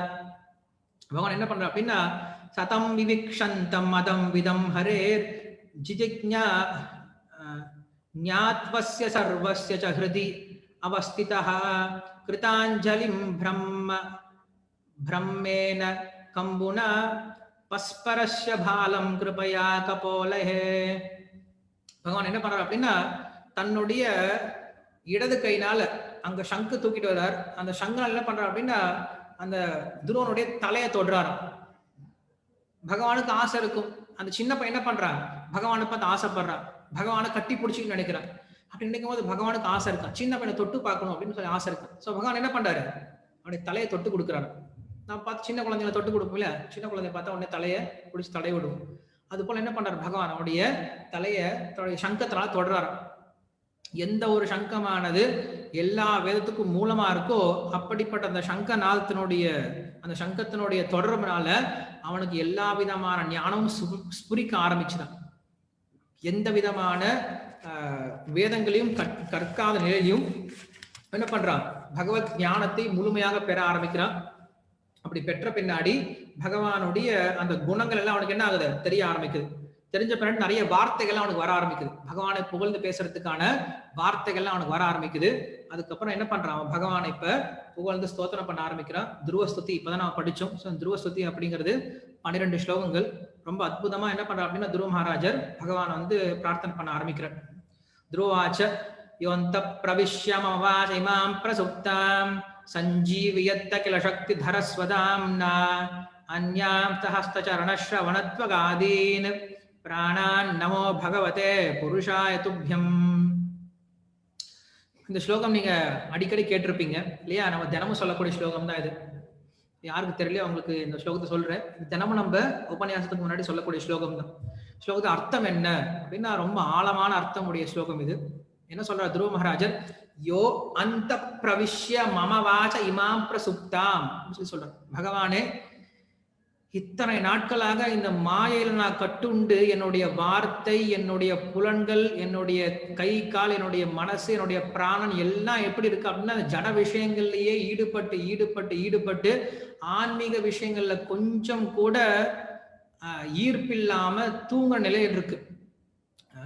எனக்கு உள்ளார வந்து 2 விதமான புலன்கள் இருக்கு. ஒன்னு ஆன்மீக புலன்கள் இருக்கு, ஒன்னு பௌதிக புலன்கள் இருக்கு. ஆத்மாவுக்கு ஆன்மீக புலன்கள் கண்டிப்பா இருக்கு. இந்த உடம்புக்கு தான் பௌதிக புலன்கள் இருக்கு. இந்த பௌதிக புலன்களை நான் உபயோகப்படுத்தி இந்த ஆன்மீக புலன்கள் அப்படின்னு சொல்லக்கூடிய உள்ள இருக்கக்கூடிய உண்மையான என்னுடைய சொரூபத்தை மறந்து போயிட்டு என்ன பண்ணிட்டு இருக்கேன், இந்த உடல்லையே செயல்பட்டு இருக்கேன்.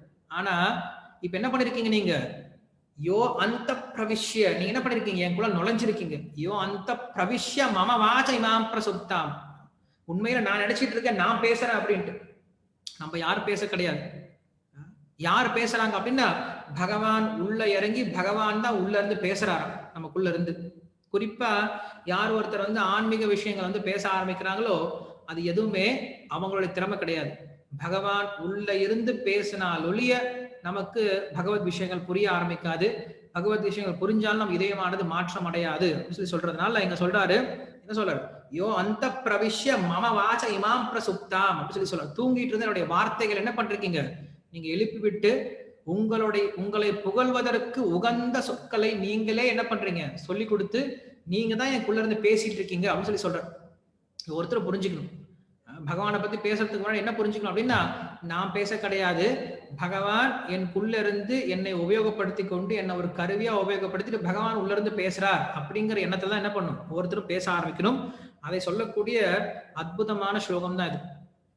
நினைக்கிறாரு சுவாமி, எங்க அப்பா உத்தானபாதன் வந்து என்ன நிராகரிக்கிறது, எப்படி நிராகரிக்க முடியும்? இல்ல சுருச்சி, எங்க அம்மா என்னை எப்படி அப்படி கடுமையான சொற்களை உபயோகப்படுத்த முடியும்? இல்ல எங்க அம்மா கிட்ட போனேன், சுனீதி அம்மா கிட்ட போனேன். சுனீதி அம்மா என்ன பண்ணாங்க அப்படின்னா, நீ காட்டுக்கு போய் பகவான் விஷ்ணு கிட்ட ஆராதனை பண்ணி அவர்கிட்ட வர வாங்கிட்டு வான்னு சொல்லிட்டாங்க. ஒரு அம்மா சொல்லுவாங்களா? சொல்லக்கூடிய வார்த்தையா அது? இல்ல எங்க அம்மாவே சொன்னாலும் நான் 5 வயசு பையன்தான், 5 வயசு பையனுக்கு இவ்வளவு ரோஷம் வருமா யாருக்காது? 5 வயசு பையன் என்ன பண்ணுவான், திட்டினானா அழுதுட்டு வீட்டுல உட்காந்துருப்பானே தவிர காட்டுக்கு போய் நான் போய் தபசியம் பண்ணணும்னு யாரும் சொல்ல மாட்டான். ஸோ அப்படி பார்த்தோம் அப்படின்னா, எங்க அப்பா திட்டினதோ, எங்க அம்மா என்னை வந்து கடுமையான வார்த்தைகளை உபயோகப்படுத்துறதோ, இல்ல சுனீதி அம்மா என்னை வந்து காட்டுக்கு போய் தபஸ்யம் பண்ணு சொல்லதோ, இல்ல எனக்கே வைராகியம் வந்ததோ, இதெல்லாம் பெரிய விஷயம் இல்ல சுவாமி. இதுக்கு மேல நான் போயிட்டு இருக்கும்போது நாரத பகவான் முன்னாடி வரார். ஸோ நாரதர் யாருடைய கண்ணுக்கும் அவ்வளவு சீக்கிரம் தெரிய மாட்டார். என்னுடைய கண்ணுக்கு புலப்பட்டு என்னை வந்து சரியான பாதையில அனுப்பி வச்சு எனக்கு பக்தி விஷயங்களை சொல்லி கொடுத்து எனக்கு மந்திரோபதேசம் செஞ்சு கொடுத்து பகவானை அடைவிப்பதற்கான ரொம்ப எளிய வழியும் சொல்லி கொடுத்து அந்த பகவான் கண்டிப்பா கிடைப்பார் அப்படின்ற ஆஸ்வாத்தையும் கொடுத்து அமிச்சார். ஸோ இப்படி நாரதர் வர்றது யாருடைய கருணையினால எனக்கு தெரியல. அப்படி சொன்ன பின்னாடி என்ன பண்றேன், வந்து உட்காந்து தபசியம் பண்ண ஆரம்பிக்கிறேன். தபசியம் பண்றேன் அப்படின்னு என்னுடைய சாமர்த்தியமா ஒரு 5 வயசு பையனாலும் இப்படி தபசியம் செய்ய முடியுமா?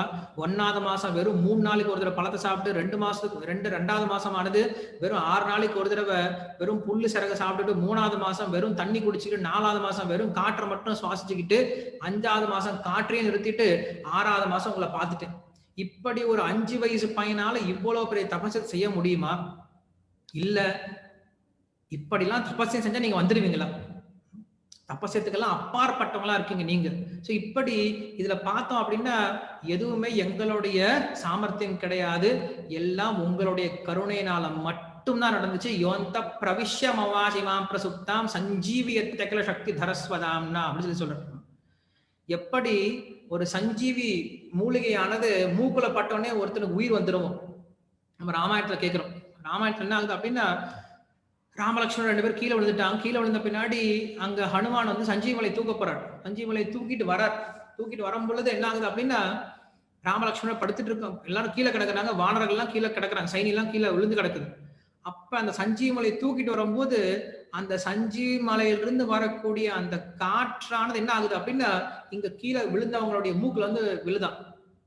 அப்படி அந்த காற்றை அவங்க சுவாசிச்ச உடனே அந்த சஞ்சீவ மூலிகை அப்புறம் கொண்டு வந்து அந்த கசக்கி பிழிஞ்சு அவங்க வாயில மூக்குல விட்டு அப்புறம் உயிர் வந்தாங்கலாம் கிடையாது. அந்த சஞ்சீவி மூலிகையினுடைய வாசத்தை யார் ஒருத்த முகர்றானோ உடனே பட்டு அந்திரிச்சிட்டாங்களாம். அப்படி அந்த சஞ்சீவி மூலிகையை முகர்ந்ததுனாலே ஒருத்தனுக்கு என்ன ஆயிரும், உயிர் வந்துடுற மாதிரி. நீ என்ன பண்றீங்க, எனக்குள்ளார இறங்கின உடனே ஆயிடுச்சு, எனக்கு உண்மையான உயிர் வந்துருச்சு, எனக்கு உண்மையான வாழ்க்கை வந்துருச்சு அப்படின்னு சொல்றேன். சோ பகவானை புகழ்ந்து பேசணும் அப்படின்னாலும், பகவானை நாமத்தை சொல்லணும் அப்படின்னாலும், பகவான் நமக்குள்ளார இறங்கி அதை செய்யல அப்படின்னா நம்மளால செய்ய முடியாது. நமக்கு அந்த அளவுக்கு திறமை கிடையாது. யோந்த பிரவிஷ்ய மம வாச இமாம் பிரசுப்தாம் சஞ்சீவியத் அகில சக்தி தரஸ்வதாம்னா அந்யாம் தஹஸ்த சரண ஸ்ரவணத்வகாதீன் பிராணான் நமோ பகவதே புருஷாய துப்யம். என்னுடைய பிராணனை மட்டும் நீங்க எழுப்பி விடல, என்ன பண்ணீங்க, எனக்குள்ள இறங்கி என்னுடைய வார்த்தை, என்னுடைய கை, என்னுடைய கால், என்னுடைய காது, என்னுடைய தோல், என்னுடைய பிராணன், இப்படி சகலவிதமான புலன்கள் என்ன பண்ணிருக்கீங்க, நீங்க தான் எழுப்பியிருக்கீங்க. உங்களுடைய கருணை இல்லைன்னா இந்த புலன்கள் எதுவும் வேலை செய்யாது. நம்ம இதை சரியா புரிஞ்சுக்கணும். பொதுவா என்ன சொல்றாங்க மக்கள், இந்த உலகத்தை பார்த்து பகவான் இருக்கான்னு தெரிஞ்சுக்கோ, இந்த உலகமானது இருக்கு, இந்த உலகம் இருக்குன்னா கண்டிப்பா இதை படைச்சவன் ஒருத்தர் இருப்பான் அப்படின்ட்டு இந்த உலகத்தை வச்சு பகவானை தெரிஞ்சுக்கோ அப்படின்னு சொல்றவங்க உண்டு. ஆனா உபனிஷத்து வேற மாதிரி சொல்லுது. உபனிஷத்து சொல்லு அப்படின்னா இந்த உலகம் தெரியறது அப்படின்னாவே பகவான் இருக்கிறதுனாலதான் அப்படின்னு சொல்லுது. நம்ம கண்ணு பாக்குது அப்படின்னா கண்ணு பாக்குறதுக்கு அந்த கண்ணுக்கு கண்ணா இருக்கக்கூடியவன் பகவான் தான். காது கேக்குது அப்படின்னா அந்த காதுல இருந்து காதுல விஷயங்களை கேட்கக்கூடியவன் பகவான் தான். சோ இப்படி இந்த உலகம் ஒண்ணு இருக்கு அப்படிங்கறத தெரிஞ்சுக்கிறதே நம்ம பகவான் தெரிஞ்சுக்கணும், இல்ல தெரிய போறது கிடையாது அப்படின்னு சொல்லுது உபனிஷத்து. சோ அப்படி சொல்றாரு, எனக்குள்ள இருந்து எல்லா விதமான பொருள்களையும் செயல்படுத்தி என்னை வந்து ஆன்மீக மயத்துல மாற்றி, என்னை ஆன்மீகத்துல வந்து பற்றுடையரா மாற்றி ஆன்மீக செயல்களை செய்யறதுக்கு தூண்டிய பகவான் உங்களுக்கு நமஸ்காரம் சொல்லக்கூடிய ஸ்லோகம் தான் இது, முதல் ஸ்லோகம். இந்த ஸ்லோகத்தை வந்து பொதுவா நிறைய உபன்யாசம் கொடுக்குறவங்களும் சன்னியாசிகளும் வந்து இதை உபயோகப்படுத்துவாங்க.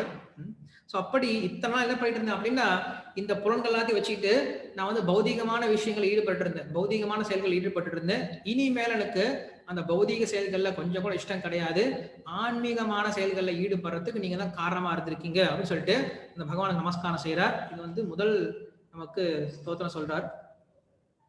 அதுக்கப்புறம் சொல்ல ஆரம்பிக்கிறாரு, ஏகஸ்தமேவ பகவன்னிதமாத்ம சக்தியா மாயாத்யோர்குணயா மஹதாஸ்ய தேசம் சிருஷ்டான் விஸ்வபுருஷஸ்தத சத்குணேஷு நானேவ தாரசு விபாவசுவத் விபாசி. சின்ன பையன் வேதாந்தம் பேச ஆரம்பிச்சிடறான். ஏகஸ்தம் ஏவ பகவான் அப்படின்னு சொல்லி சொல்றான். பகவான நீங்க ஒருத்தர் தான், நீங்க ஒருத்தர் தான் பகவான், உங்களை தவிர வேற யாரும் பகவான் கிடையாது. இதம் ஆத்ம சக்தியா அப்படின்னு சொல்லி சொல்றாங்க. இதம் அப்படின்னா இந்த உலகம், நாங்க எதெல்லாம் பாக்குறோனோ இதெல்லாம் எப்படிப்பட்டது, உங்களுடைய ஆத்ம சக்தி அப்படின்னு சொல்லி சொல்றோம். மாயாக்கியோரு குணயா மகதாத்திய சேஷம். என்ன பண்றீங்க நீங்க, மாயை அப்படின்ற அந்த முக்குணத்தினுடைய சக்தியினால் என்ன பண்றீங்க, இந்த உலகத்தை சிருஷ்டி செஞ்சு குணயா மகதாத்திய சேஷம் சிருஷ்டான விஸ்வ புருஷ ததசத் குணேஷு. இந்த உலகத்துல சிருஷ்டி ஸ்திதி சம்ஹாரம் அப்படின்ற இந்த 3 செயல்களையும் மாயை அப்படின்ற ஒரு சக்தியை கொண்டு நீங்க என்ன பண்றீங்க, இந்த உலகத்தை நடத்தி கொண்டு போயிட்டு இருக்கீங்க. நானே தாருசு விபாவசுவத் விபாசி அப்படின்னு சொல்லி சொல்றேன். அப்படின்னா நெருப்பானது எந்த ஒரு கட்டையில எரியுதோ அந்த கட்டையினுடைய ஷேப்புக்கு தகுந்த மாதிரி மாறி போயிடுவான். இப்போ வந்து ஒரு கட்டை நீளமா இருக்கு, நீளமான கட்டையில் நெருப்பு வச்சோம் அப்படின்னா நெருப்பு நீளமா இருக்கும். ஒரு கட்டை வந்து வளையமா இருக்கு, அந்த வளையமான கட்டையில் நீங்க நெருப்பு வச்சீங்க அப்படின்னா நெருப்பும் வளையமா எரிஞ்சிட்டு இருக்கும். பட் நெருப்புக்கு வந்து எந்த விதமான ஷேப்பும் கிடையாது, எந்த விதமான வடிவமும் கிடையாது. அந்த கட்டைக்கு தகுந்தவர் என்ன ஆகும், ஷேப் வந்து மாறிட்டு போயிட்டே இருக்கும். அது போல இந்த ஆத்மாவுக்குன்ட்டு இந்த மாதிரிதான் இருக்கும் ஆத்மா, அந்த மாதிரிதான் இருக்கும் ஆத்மா அப்படிலாம் கிடையாது. அந்தந்த உடம்புக்கு தகுந்தவர் என்ன பண்ணுது, ஆத்மாவானது மாறி மாறி போயிட்டு இருக்கு. ஸோ அந்த மாதிரி என்ன பண்றீங்க நீங்க, எல்லாருடைய எல்லா விஷயத்தையும் அந்தர்யாமியா உள்ள நுழைஞ்சு இந்த உலகத்துல செயல்படுத்திட்டு இருக்கீங்க, எல்லா விதமான பொருட்களையும் செயல்படுத்திட்டு இருக்கீங்க அப்படின்னு சொல்லிட்டு சொல்றாருங்க. அதுக்கப்புறம் त्वद्वत्तयावन एतमचष्ट विश्वं सुप्त प्रबुद्ध इवनाद अभवत् प्रपन्नः तस्यापवर्ग शरणं तव पादमूलं विस्मर्यते कृतविदा कदमार्த்தபந்தோஹ. சொல்றாரு பகவானே, இன்னைக்கு உங்களுடைய கருணையினால உங்களை நான் புரிஞ்சுக்கிட்டேன், உங்களுடைய கருணையினால நான் புரிஞ்சுக்கிட்டேன் தவிர என்னுடைய சக்தினால கிடையாது. எப்படி புரிஞ்சுக்கிட்டேன் அப்படின்னு சொல்லி சொல்லும் போது அவன் சொல்றாரு, ஒருத்தன் நல்லா தூங்கிட்டு இருக்கான், நல்லா தூங்கிட்டு இருக்கான். நம்ம வீட்டுல அது நடந்திருக்கும். ஒரு சில சமயம் என்ன பண்ணணும், நல்லா தூங்கிட்டு இருப்போம், இரவு நேரத்திலேயே நம்ம சொந்தக்காரங்களும் நம்ம அப்பா அம்மா வந்திருக்கலாம். நம்ம தூங்கிட்டு இருக்கும்போது நம்ம அப்பா அம்மா வந்துட்டாங்கன்னு தெரியாது, நல்லா தூங்கிட்டு இருப்போம். காலைல எந்திரிச்சோடனே அடடே வந்துட்டீங்களா அப்படின்னு சொல்லி கேட்போம். நான் எப்பயும் வந்துட்டேன்ப்பா, ஆனா எனக்கு இப்பதான் தெரியும். காரணம் என்னது, நான் இப்பதான் தூக்கத்துல எந்திரிச்சேன். தூங்குற போது எங்க அப்பா அம்மா வந்தாலுமே கூட, எங்க அப்பா அம்மா என் பக்கத்துல இருந்தாலுமே கூட என்னால புரிஞ்சுக்க முடியாது. எப்ப நான் தூக்கத்துல எந்திரிக்கிறனும் அப்ப என்ன பண்ண, உடனே ஓ வந்துட்டீங்களா அப்படின்னு சொல்லி கேட்பேன். அவர் அங்கதான் இருப்பார், ஆனா என்ன பண்ணும், ஓ வந்துட்டீங்களான்னு சொல்லி கேட்போம். அதே போல பகவான் நம்ம இதயத்தில் நம்ம பக்கத்திலே தான் இருக்கார். ஆனா இந்த ஆத்மாவானது நம்முடைய ஆன்மீக புலன்களான தூங்குற நிலையில் இருக்கு, ஆத்ம விஷயங்களை மறந்து போயிட்டு தூங்குற நிலையில் இருக்கு. எப்ப அந்த பகவானுடைய தொடர்பு அப்படிங்கிறது ஏற்படுதோ, ஸ்ரவணாதி சுத்த சித்த கரைய உதாய் அப்படின்னு சொல்லி சொல்ற, நித்திய சித்த கிருஷ்ண பிரேம சாத்திய ககுணாய் ஸ்ரவணாதி சுத்த சித்த கரைய உதாய். இந்த கிருஷ்ண பக்தி அப்படிங்கிறது உள்ள எல்லாரும் உள்ள தூங்கிட்டு இருக்கு, இதெல்லாம் இதயத்திலையும் ஆத்மாவோட இதயத்துல. அது எப்ப ஸ்ரவணம் கீர்த்தனம் அப்படின்ற இந்த பக்தி வழிமுறைகள்ல வந்து ஈடுபட ஆரம்பிக்குதோ அப்ப என்ன ஆகுது, உடனே விழித்துல ஆரம்பிக்குது. அப்படி எந்திரிச்ச உடனே ஒருத்தன் என்ன பண்றான், பகவானை பார்க்க முடியும். அப்படி தூங்கிட்டு இருந்த என்ன பண்ணிருக்கீங்க நீங்க, இன்னைக்கு எழுப்பி உங்களுடைய தரிசனத்தை கொடுத்துருக்கீங்க. இது வந்து ரொம்ப வேடிக்கையான விஷயம். முச்சுக்குந்தன் ஒருத்தன் தூங்கிட்டு இருந்தான், நல்லா தூங்கிட்டு இருந்தான். அவனை தூங்கிட்டு என்ன பண்றாரு, பகவான் போய் எழுப்பி அவனுக்கு காட்சி கொடுக்குறாரு. ஸோ இதுதான் பகவானுடைய கருணை அப்படிங்கிறது. நம்ம பக்தி செஞ்சுட்டோம் அப்படின்னா அதுக்கான பலனை பகவான் நம்ம தூங்கிட்டு இருந்தாலும் அது கொடுத்துருவார். இது மற்ற விஷயத்துல நடக்காது, மற்ற யோகத்துல இது நடக்காது. என்ன பண்றாரு, தூங்கிட்டு இருக்கவனை போய் எழுப்பி ஆசீர்வாதம் கொடுத்துட்டு வர முச்சுக்குந்தனுக்கு. ஸோ அப்படியே அங்க சொல்றாரு, இத்தனை நாள் என்ன பண்ணிட்டு நான் தூங்கினா இருந்தேன், என்ன என்ன பண்ணீங்க, நீ இன்னைக்கு எழுப்பி எனக்கு உங்களுடைய தரிசனத்தை கொடுத்துருக்கீங்க அப்படின்னு சொல்லி சொல்றாரு. அப்படி சொல்லி முடிச்சுட்டு பகவானே, இப்படிப்பட்ட உங்களை தஸ்யாப வர்க்க சரணம் தவபாதம் மூலம் விஸ்மரியத்தே கிருதவிதா கதமார்த்த பந்தோஹோ அப்படின்னு சொல்லி சொல்ற. ஆத்ம பந்தோஹோ, ஆர்த்த பந்தோஹோ அப்படின்னா ஒருத்தன் துக்கப்படக்கூடிய சமயத்துல நமக்கு என்னைக்குமே துணை இருக்கிறது அந்த பகவான் மட்டும்தான், வேற யாரும் துணை இருக்க முடியாது. ஸோ அப்படி நான் கஷ்டப்படும் போது மட்டும் கிடையாது, எனக்கு எப்பயுமே உதவிகரமா இருந்துகிட்டு எனக்கு எப்பயுமே எனக்கு தேவையான விஷயத்தை எல்லாத்தையும் கொடுத்துட்டு கூடிய உங்களை யாரும் மறந்துட முடியும். விஸ்மரியத்தே கிருதமிதா அப்படின்னு சொல்லி சொல்ல, உங்களை யாரும் மறக்க முடியும். கொஞ்சம் நன்றி இருந்துச்சுன்னா என்ன பண்ணுவோம் அப்படின்னா பகவான் என்னைக்கும் மறக்க மாட்டான். தினமும் சுவாசிக்கும் போது என்ன பண்றான், பகவான் நினைச்சிட்டே சுவாசிப்பான். இது பகவானுடைய கருணை, இது பகவானுடைய கருணை. என்ன பண்றான், சுவாசிக்கும் போதே பகவான் நினைச்சிட்டு சுவாசிப்பான் அப்படின்னு சொல்லி சொல்றேன். ஸோ அப்படி உங்களுடைய கருணையை, உங்களுடைய குணத்தை, நீங்க செய்யக்கூடிய இந்த ஆத்மாவுக்கு எவ்வளவு உதவி செய்யறீங்க அப்படிங்கிற விஷயத்தை ஒருத்தன் புரிஞ்சுக்கிட்டான் அப்படின்னா யார் உங்களை மறக்க முடியும் அப்படின்னு சொல்லி சொல்றாரு. ஆனா நான் எப்படி மறந்து போயிட்டேன். இங்க அதான் அர்த்தம். என்ன பண்ணிட்டேன், இத்தனை பிறவிகளா நீங்க என் கூடயே தான் இருந்தீங்க, எனக்கு தேவையான உதவி எல்லாம் செஞ்சு கொடுத்தீங்க, ஆனா மறந்து போயிட்டேன். எப்படி மறந்து போயிட்டேன் நான்? எப்படி ஒரு பாவியா இருந்திருப்பேன் நான்? எப்படிப்பட்ட ஒரு பாவியா இருந்திருப்பேன், இப்படி நீங்க உதவி செஞ்சா அவங்களை மறந்து போயிருப்பேன் அப்படின்னு சொல்லிட்டு தன்னை தானே வெய்யற மாதிரி எங்க ஒரு விஷயத்த சொல்றாரு. சொல்லி முடிச்சு அவர் சொல்றார். அதுக்கப்புறம் தன்னுடைய பிரார்த்தனை தொடர்ந்து சொல்ல ஆரம்பிக்கிறார். நூனம் விமுஷ்டம் அதயஸ்தவமாயாத்தே ஏத்வாம் பவாப்யய விமோக்ஷணமன்யஹேதோஹ அர்ச்சந்தி கல்பகதரும் குணபோபபோக்யம் இச்சந்தி யத் ஸ்பர்ஷஜம் ருணயேபி ருணாம். நூனம் விமுஷ்டம் அதயஸ்தவமாயாத்தே சொல்றாரு, பகவானே நான் இன்னைக்கு உங்களை புரிஞ்சுக்கிட்டேன். உங்களுடைய கருணையினால நான் இன்னைக்கு விழித்தெழுந்து, உங்களுடைய கருணையினால என்னுடைய ஆன்மீக புலன்கள் வந்து இன்னைக்கு எழுப்பப்பட்டு நான் உங்களை புரிஞ்சுக்கிட்டேன், உங்களை பார்த்துட்டேன், உங்களை தரிசனம் கிடைச்சிருச்சு. ஆனா இந்த உலகத்துல எத்தனை ஆத்மாக்கள் தூங்குற நிலையில இன்னும் உங்களை புரிஞ்சுக்காம இருக்காங்க. அவங்களோட நிலைமை என்ன ஆக போதோ தெரியல. அவங்களால புரிஞ்சுக்க முடியல உங்களை. காரணம் என்ன அப்படின்னா, நீங்க எவ்வளவுதான் உதவி செஞ்சாலும் அவங்க என்ன நினைக்கிறாங்க, பகவான் எனக்கு என்ன பண்ணிட்டாரு, பகவான் எனக்கு என்ன பண்ணிட்டாரு, என்ன பண்ண உனக்கு, என்னதான் பண்ணல, யாரும் அதை யோசிக்க மாட்டாங்க. எனக்கு என்ன பண்ணாருன்னு யாரும் யோசிக்க மாட்டாங்க. என்ன பண்றோம், இன்னும் என்ன பண்ணாரு, இன்னும் என்ன பண்ணிட்டாரு, நீ என்ன பண்ணிட்டாருன்னு கேள்வி கேட்கறதுல அந்த வாயை கொடுத்தவர் அவர் தான் இல்லையா. நம்ம என்ன பண்றோம், இன்னும் கேட்டே இருக்கும், பகவானுக்கு எனக்கு என்ன பண்ணிட்டாரு, என்ன பண்ணிட்டாரு கேட்டிருப்பே தவிர பகவான் பண்ணதுக்கு நம்ம என்ன பண்ணிட்டோம் அப்படின்னு யாரும் யோசிக்கிறது கிடையாது. சோ பக்தி அப்படிங்கிறது எப்படி ஆரம்பிக்கணும் அப்படின்னா, இவ்வளவு பகவான் பண்ணியிருக்காரு, நான் அவருக்கு என்ன திருப்பி பண்ணியிருக்கேன் அப்படிங்கறத யோசிக்க ஆரம்பிச்சோம் அப்படின்னா பகவானுக்கு என்ன பண்ணுவார் அப்படின்னு சொல்லிட்டு யாரும் யோசிக்க மாட்டான். ஆனா இங்க சொல்றாரு, அப்படி ஒருத்தனுக்கு என்ன வரல அப்படின்னா, புத்தி வராம என்ன பண்றா அப்படின்னா, எப்ப பார்த்தாலும் திட்டிகிட்டே இருக்காரு பகவான்.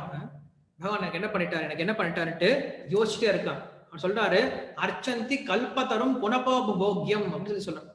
அப்படியே பகவான் கிட்ட வந்தாலும் என்ன பண்றாங்க, அவங்க பகவான பிரார்த்தனை பண்றாங்க. என்ன பிரார்த்தனை பண்றாங்களா, பகவான் இங்க சொல்றாரு கல்பதரும் அப்படின்னு சொல்லி சொல்றாரு, கல்பக விருட்சம் அப்படின்னு சொல்லி சொல்றாரு. கேட்டதை கொடுக்கறதா கற்பக விருட்சம் அப்படின்னு சொல்லி சொல்றாரு. சோ அப்படி அந்த கற்பக விருட்சத்துக்கிட்ட போயிட்டு என்ன பண்றான், ரொம்ப கேவலமான விஷயங்களை வாங்கிக்கிறான். ஒரு முறை கற்பக விருட்சம் மரம் இருந்துச்சு. அந்த மரத்துக்குள்ள ஒருத்தன் போய் படுத்து தூங்கினான். தூங்கும் போது அவன் நினைக்கிறான், இந்த கற்பக விருட்சம் மரத்துக்கு கீழே உட்காந்து நம்ம எதை நினைச்சாலும் கிடைக்கும் அப்படிங்கறதுதான் விஷயம். என்ன பண்றான், அந்த மரத்துக்கு கீழே உட்காந்துட்டு எனக்கு இப்ப நிறைய செல்வம் வேணும், நிறைய வைரம் வேணும்னு சொல்லிட்டு நினைக்கிறான். எல்லாம் வந்து சேருது. வந்த பிறகு யோசிக்கிறான், ஐயோ இவ்வளவு செல்வம் வந்துடுச்சே, இவ்வளவு வைரம் வந்துடுச்சே, நம்மள திருடன் யாராவது வந்து அடிச்சு சாகடிச்சு தூக்கிட்டு போயிட்டான்னா அப்படின்னு யோசிச்சா, திருடன் வந்தா தொப்புன்னு அடிச்சா அவன் எல்லாரும் தூக்கிட்டு போயிட்டு சாகடிச்சுட்டு போயிட்டான். சோ அப்படி நமக்கு எப்படி யோசிக்கணும்னு தெரியாது. சோ யோசிக்க தெரியாதனால என்ன பண்றது கிடையாது, நம்மளுக்கு அந்த மாதிரி பொருட்கள்லாம் வரது கிடையாது. சோ அப்படி ஒருத்தன் பகவானை நேரடியா பார்த்தாலுமே கூட என்ன பண்றான் அப்படின்னா, அந்த பகவான் கிட்ட போய் என்ன கேட்கணுமோ அந்த விஷயத்த கேட்காம என்ன விஷயம் கேட்கணுமா, அர்ச்சந்தி கல்ப தரும் குணபோக்யம் இச்சந்தி யத் ஸ்பர்ஷஜம் ருணயேபி ருணாம் அப்படின்னு சொல்லி சொல்றாரு. என்ன பண்ணும், இந்த உலகத்திலிருந்து விடுபட்டு போகிறதுக்கான மோட்சத்தையே கொடுக்கறதுக்கு பகவான் தயாராக இருந்தாலும் அப்ப என்ன பண்றான் அப்படின்னா, இச்சந்தி யத் ஸ்பர்ஷஜம் அப்படின்னு சொல்லி சொல்றான். இந்த உடல் சார்ந்த ஒரு உடலும் இன்னொரு உடலும் சேர்றதுனால வரக்கூடிய சந்தோஷம் இருக்கு இல்லையா, இப்படிப்பட்ட சந்தோஷம் இன்னும் அதிகம் வேணும்னு நினைக்க ஆரம்பிக்கிறான். இந்த சந்தோஷமானது ஒரு பன்றியினுடைய உடல்ல கூட இருக்கு. ருணயேபி ருணாம் அப்படின்னு சொல்லி சொல்றான். நூனம் அப்படின்ற வார்த்தையை உபயோகப்படுத்துற ஃபர்ஸ்ட். அப்படின்னா ஒரு பன்றியினுடைய உடல்ல இருந்து என்னெல்லாம் அனுபவிக்க முடியுமோ, இந்த புலன்களை எப்படிலாம் ஒருத்தர் அனுபவிக்க முடியுமோ அப்படிப்பட்ட ஒரு கீழ்த்தரமான ஒரு அனுபவத்தை, அப்படிப்பட்ட கீழ்த்தரமான ஒரு வரத்தை அந்த பகவானை பார்த்த பின்னாடி, அந்த கல்பத்தரு அப்படின்னு சொல்லக்கூடிய மோட்சத்தை கூட கொடுக்கக்கூடிய அந்த பகவானை பார்த்த பின்னாடி என்ன பண்றான், ஒரு கீழ்த்தனமான வரத்தை கேட்கிறான் அப்படின்னு சொல்லி சொல்றாரு. அப்படின்னு என்ன அர்த்தம், தன்னை தானே திட்டிக்கிறார். தான் எதுக்காக வந்தேன் அப்படிங்கிற அவருக்கு தெரியும், தான் ஒரு வரம் கேட்டு வந்திருக்கும். ஆனா இப்படிப்பட்ட பகவானை பார்த்த பின்னாடி இப்படி ஒரு கேவலமான வரத்தை கேட்க வந்திருக்கணும். என்ன கேட்கணும், பகவானே கேட்கணும், வேற ஒன்றும் கிடையாது. பகவான் கிட்ட போய் என்ன கேட்கணும், பகவானே கேட்க போறோம். அதான் நான் பண்ண வேண்டியது. பகவான் கிருஷ்ணர் சொல்றாரு இல்லையா, நீ என்கிட்ட எப்படி சரணாகதி பண்றியோ நான் உனக்கு அந்த மாதிரி என்ன பண்றேன், பிரதிபலன் கொடுக்குறேன்னு சொல்லி சொல்றேன். நீ எதாவது சின்ன சின்ன விஷயம் கேட்டுருந்தேன்னா அப்படின்னா சின்ன சின்ன விஷயம் கொடுத்துட்டே இருப்பார். அப்ப என்ன பண்ணும், பகவானே நீ எனக்கு வேணும், நீ மட்டும்தான் வேணும் அப்படின்னு சொல்லி பிரார்த்தனை பண்ண ஆரம்பிச்சிங்க அப்படின்னா, பகவான் நம்ம கிட்ட வந்துட்டார் அப்படின்னா அதுக்கு மேல நம்மளுக்கு என்ன தேவை. அர்ஜுனனுக்கு கிருஷ்ணர் வந்த மாதிரி துரியோதனுக்கு எல்லாமே கிடைச்சது, கிருஷ்ணர் கிடைக்கல, எல்லாம் போயிடுச்சு. அர்ஜுனனுக்கு கிருஷ்ணர் மட்டும்தான் இருந்தார், எல்லாத்தையும் காப்பாத்தி கொடுத்துட்டார். ஸோ அப்படி நம்ம பகவான் கிட்ட வேண்டது கிருஷ்ணரை மட்டும் வேணா போதும். கிருஷ்ணர் நம்ம கிட்ட இருந்துட்டார் அப்படின்னா அதுக்கப்புறம் எத்தனை யோகேஸ்வர கிருஷ்ண எத்தனை பார்த்தோ தனுத்தர தத்ர ஸ்ரீ விஜயர் பூத்திர் திருவானித்தீர் மதிர்மவான்னு சொல்லிட்டு விதுரன் சொல்றான் கடைசியில. எங்க கிருஷ்ணர் இருக்காரோ அங்க நீதி இருக்கும், செல்வம் இருக்கும், அசையாத வெற்றி இருக்கும், வலிமை இருக்கும் சொல்லி சொல்றான். அப்படி நம்ம என்ன பண்ணோம், நம்ம வாழ்க்கையில கிருஷ்ணரை மட்டும் பெற முயற்சி பண்ணணும். துருவன் அதான் பண்ணான். துருவன் என்ன பண்ணான் அப்படின்னா, அவனுக்கு ஆசை இருந்துச்சு, அவனுக்கு பேராசை இருந்துச்சு, கோபம் இருந்துச்சு, பழி வாங்கணும் அப்படின்ற எண்ணம் இருந்துச்சு. ஆனா அதெல்லாம் அவன் எடுத்துக்கவே இல்லை. என்ன பண்ணான் அப்படின்னா, முதல்ல என்ன பண்ணும், கிருஷ்ணரை பெறணும். ஸோ கிருஷ்ணரை பெறுவதற்கு என்ன வழி அப்படின்னு சொல்லி யோசிக்கிறான். நாரதர் சொல்லி அனுப்புறான், இந்த மந்திரத்தை சொல்ல ஆரம்பி, கிருஷ்ணர் கிடைப்பார். என்ன பண்றான், அவ்வளவு உறுதியோட எனக்கு கிருஷ்ணர் வேணும் அப்படின்ற ஒரே ஒரு குறிக்கோளோட, ஒரு பற்றுதலோட, ஒரு உறுதியோட உட்காந்து என்ன பண்றான் அப்படின்னா அப்படி தபசையும் பண்றான். சரி சின்ன பையன் தானே, கொஞ்சம் வளர்ந்து வந்து பண்ணிக்கலாம் நினைக்கல. சரி இன்னைக்கு ஒரு நாள் தூங்கிட்டு நாளைக்கு ஒரு நாள் எந்த தபசையும் பண்ணலாம் நினைக்கல. என்ன பண்ணான், கடுமையா தபசையம் பண்ண ஆரம்பிக்கிறான். அப்படி தபசையம் செஞ்சுட்டு பகவானை பிரத்யட்சமா பார்த்துட்டானே 6 மாசத்துல. ஒரு சின்ன பையன், 5 வயசு பையனால முடியுமா அது? அந்த பையனுக்கு அவ்வளவு உறுதி இருந்துச்சு. அப்படிப்பட்ட உறுதியோட என்ன பண்ணோம் அப்படின்னா பக்தி பண்ண ஆரம்பிக்கணும் அப்படின்னு சொல்லி சொல்றேன். அப்படி இல்லைன்னா ஒருத்த என்ன பண்ணுவோம் அப்படின்னா, இந்த உலகத்துல இருக்கக்கூடிய விஷயங்கள் மேல இருக்கக்கூடிய ஆசையை என்ன பண்ணிட்டு இருப்பான், பகவான் கிட்ட பிரார்த்தனை பண்ணிட்டு இருப்பான். காரணம் என்னது, தவ மாயாத்தே, உங்களுடைய மாயை அப்படிப்பட்டது கிருஷ்ணா, உங்களுடைய மாயை அப்படிப்பட்டது.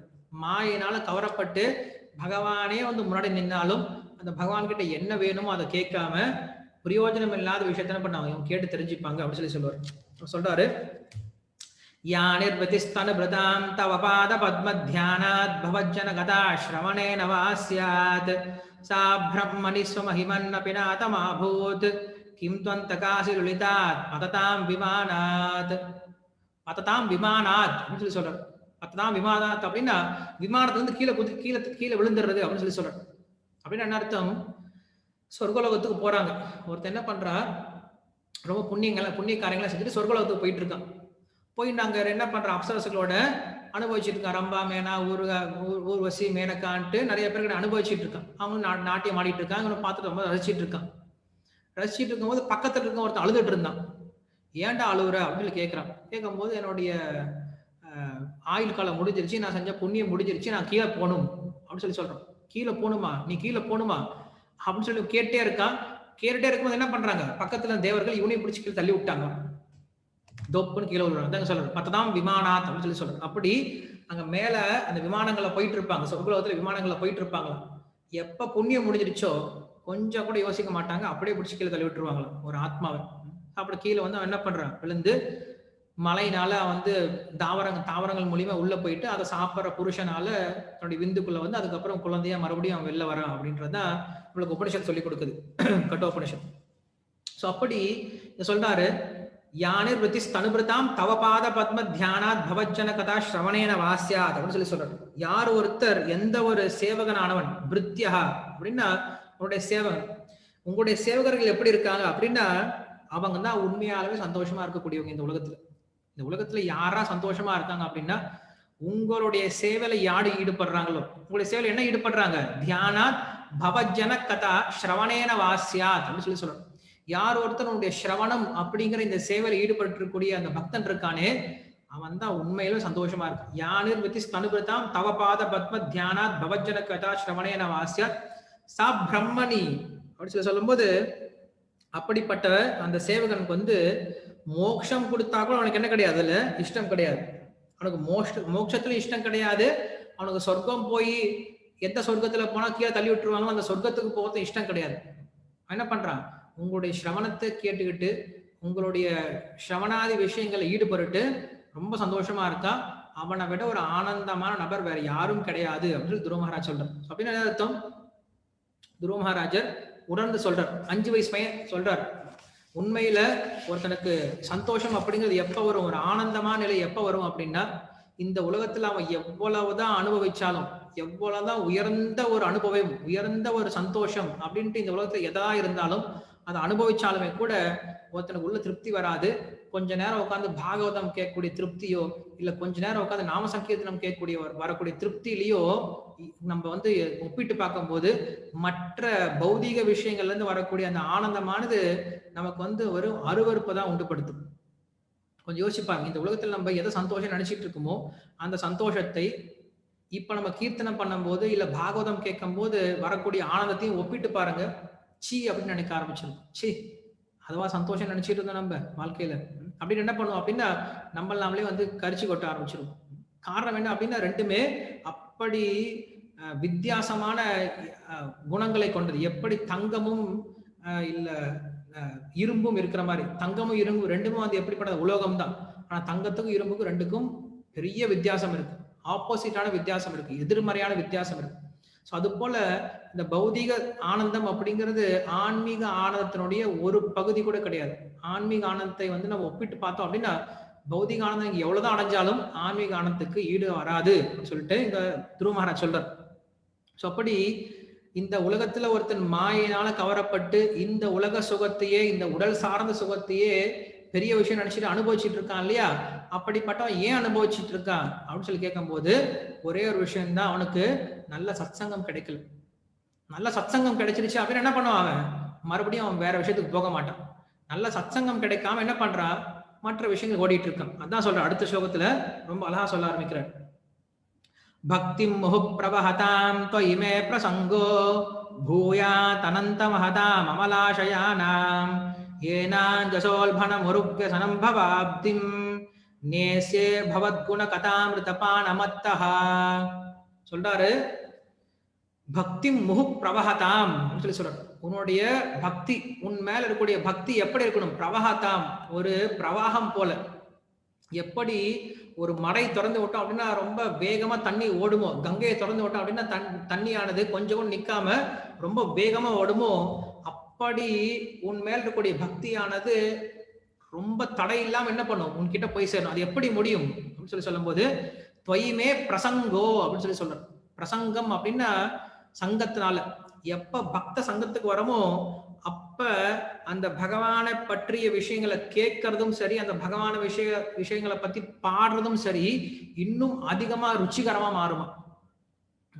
அப்படி இல்லை அப்படின்னா நம்மளா தனியா உட்காந்து படிச்சோம் இல்ல கேட்க முயற்சி பண்ணோம் அப்படின்னா அவ்வளவு ருச்சி இருக்காது, போர் அடிச்சு போயிடும், சளைச்சு போயிடும், தூக்கம் வந்துடும்.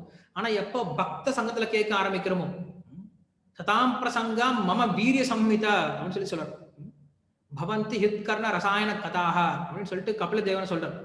எந்த ஒருத்த பக்த சங்கத்துல கேட்க ஆரம்பிக்கிறானோ, விஷயங்களை கேட்டு பகவானுடைய விஷயங்களை பாட ஆரம்பிக்கிறானோ, அப்ப என்ன ஆகுமா, அவனுடைய வீரியம் இன்னும் அதிகமாகும். பிரசங்கோ பூயாத் அனந்த மகதாம் அமலாஷயானாம்.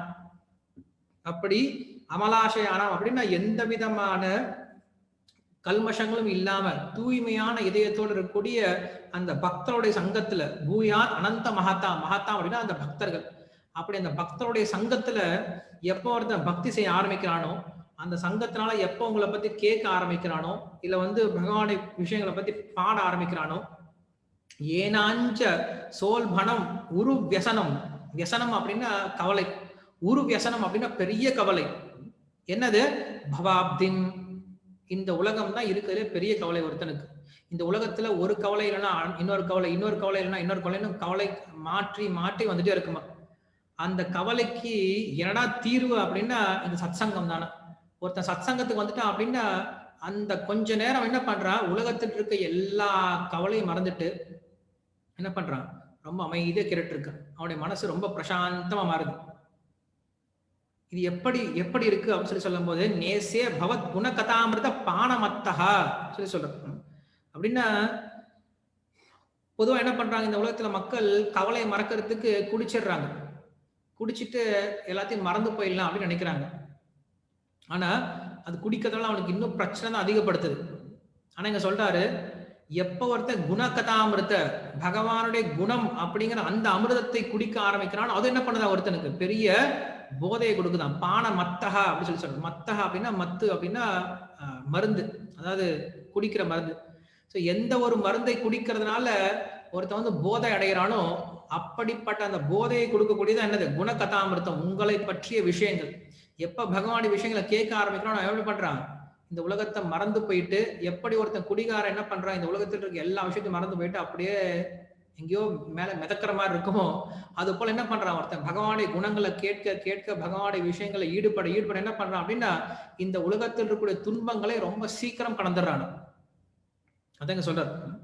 அப்படி ஒருத்தன் ஈடுபடும் போது, இந்த உலகத்துல ஒருத்தனுக்கு எவ்வளவு கவலை இருந்தாலும், எவ்வளவு பயம் இருந்தாலும், பரவாயில்ல போடா பாத்துக்கலாம், இது ஒரு பெரிய விஷயம் கிடையாது, பரவாயில்ல பாத்துக்கலாம் போ அப்படின்ட்டு ரொம்ப எளிமையான பண்ண முடியுமா? இந்த சம்சாரத்தை அவனால கடக்க முடியுமா? அது கடக்கிறதுக்கான காரணம் என்னது? பிரசங்கம், பக்த சங்கம் அப்படின்னு சொல்லி சொல்றாரு. ஸோ இங்க துருவ மகாராஜ் என்ன சொல்ல முயற்சி பண்றாரு அப்படின்னா, எனக்கு அந்த சங்கத்தை மட்டும் கொடுங்க, நான் வந்து இங்க என்ன பண்ண வந்திருக்கேன் அப்படின்னா, உங்ககிட்ட ஏதோ வரம் கேட்க வந்திருக்கேன், எனக்கு அந்த வரம்லாம் தேவையில்லை. எனக்கு தேவையான வரம் என்ன அப்படின்னா, எனக்கு உங்களுடைய பக்தர்களுடைய எந்த ஒரு பக்தனானவன் உங்களை பற்றிய விஷயங்களை கேட்கறதுக்கும், உங்களை பற்றிய விஷயங்களை சொல்றதுக்கும் இதயமான தூய்மை அடைந்த பக்தனா இருக்கணும். அப்படிப்பட்ட பிரசங்கம், அப்படிப்பட்ட உயர்ந்த பக்தனுடைய சங்கத்தை கொடுத்தீங்க அப்படின்னா, அந்த சங்கத்தினால நான் என்ன பண்ணுவேன், இந்த உலகத்தில் இருக்கக்கூடிய பயத்தையும், இந்த உலகத்தில் இருக்கக்கூடிய கவலையும் ரொம்ப சீக்கிரமா தாண்டி, சம்சாரத்தையும் தாண்டி ரொம்ப சந்தோஷமா இருக்க முடியும், ரொம்ப ஆனந்தமா இருக்க முடியும் அப்படின்னு சொல்லி சொல்றேன். ஸோ இப்படி துருவ மகாராஜ் தன்னுடைய பிரார்த்தனைகளை தொடர்ந்து சொல்லிட்டு இருக்கார். இப்போ 9 மணி போயிடுச்சு, அதோட நிறுத்திக்கிறேன். நாளைக்கு நம்ம துருவ மகாராஜுடைய பிரார்த்தனை தொடர்ந்து பேசாரு. ஸோ இன்னைக்கு வந்து 6 ஸ்லோகம் பார்த்துருக்கோம். நாளைக்கு மறுபடியும் இன்னும் 6 ஸ்லோகத்தை பார்ப்போம். துருவ மகாராஜுடைய பிரார்த்தனைகள் ரொம்ப நல்ல பிரார்த்தனைகளை முன்வைக்கிறார். 5 வயசு பையனா இருந்தாலுமே கூட துருவ மகாராஜர் அந்த பகவானுடைய ஞானத்தை பெற்றதுனால அவ்வளவு ருச்சிகரமான, அவ்வளவு தத்துவபூர்வமான பிரார்த்தனைகளை முன்வைக்கிறார். ஸோ மறுபடியும் நாளைக்கு கண்டினியூ பண்ணலாம். யாருக்காவது கேள்விகளோ சந்தேகங்களோ வந்து கேட்கலாம்.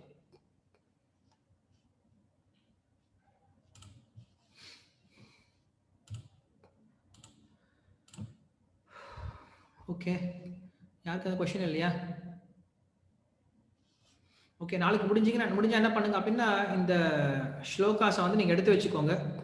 எடுத்து வச்சிட்டீங்க அப்படின்னா, நாளைக்கு ஸ்லோகா நம்ம சேன் பண்ணும்போது நீங்க அந்த ஸ்லோகத்தை காதுல கேட்டு நீங்களும் சேன் பண்ண முயற்சி பண்ணுங்க. அப்ப ஈஸியா உங்களுக்கு கொஞ்சம் கொஞ்சமா இந்த ஸ்லோகம் மனப்பாடம் பண்ண ஆரம்பிக்கலாம். ஓகே, பத்மா.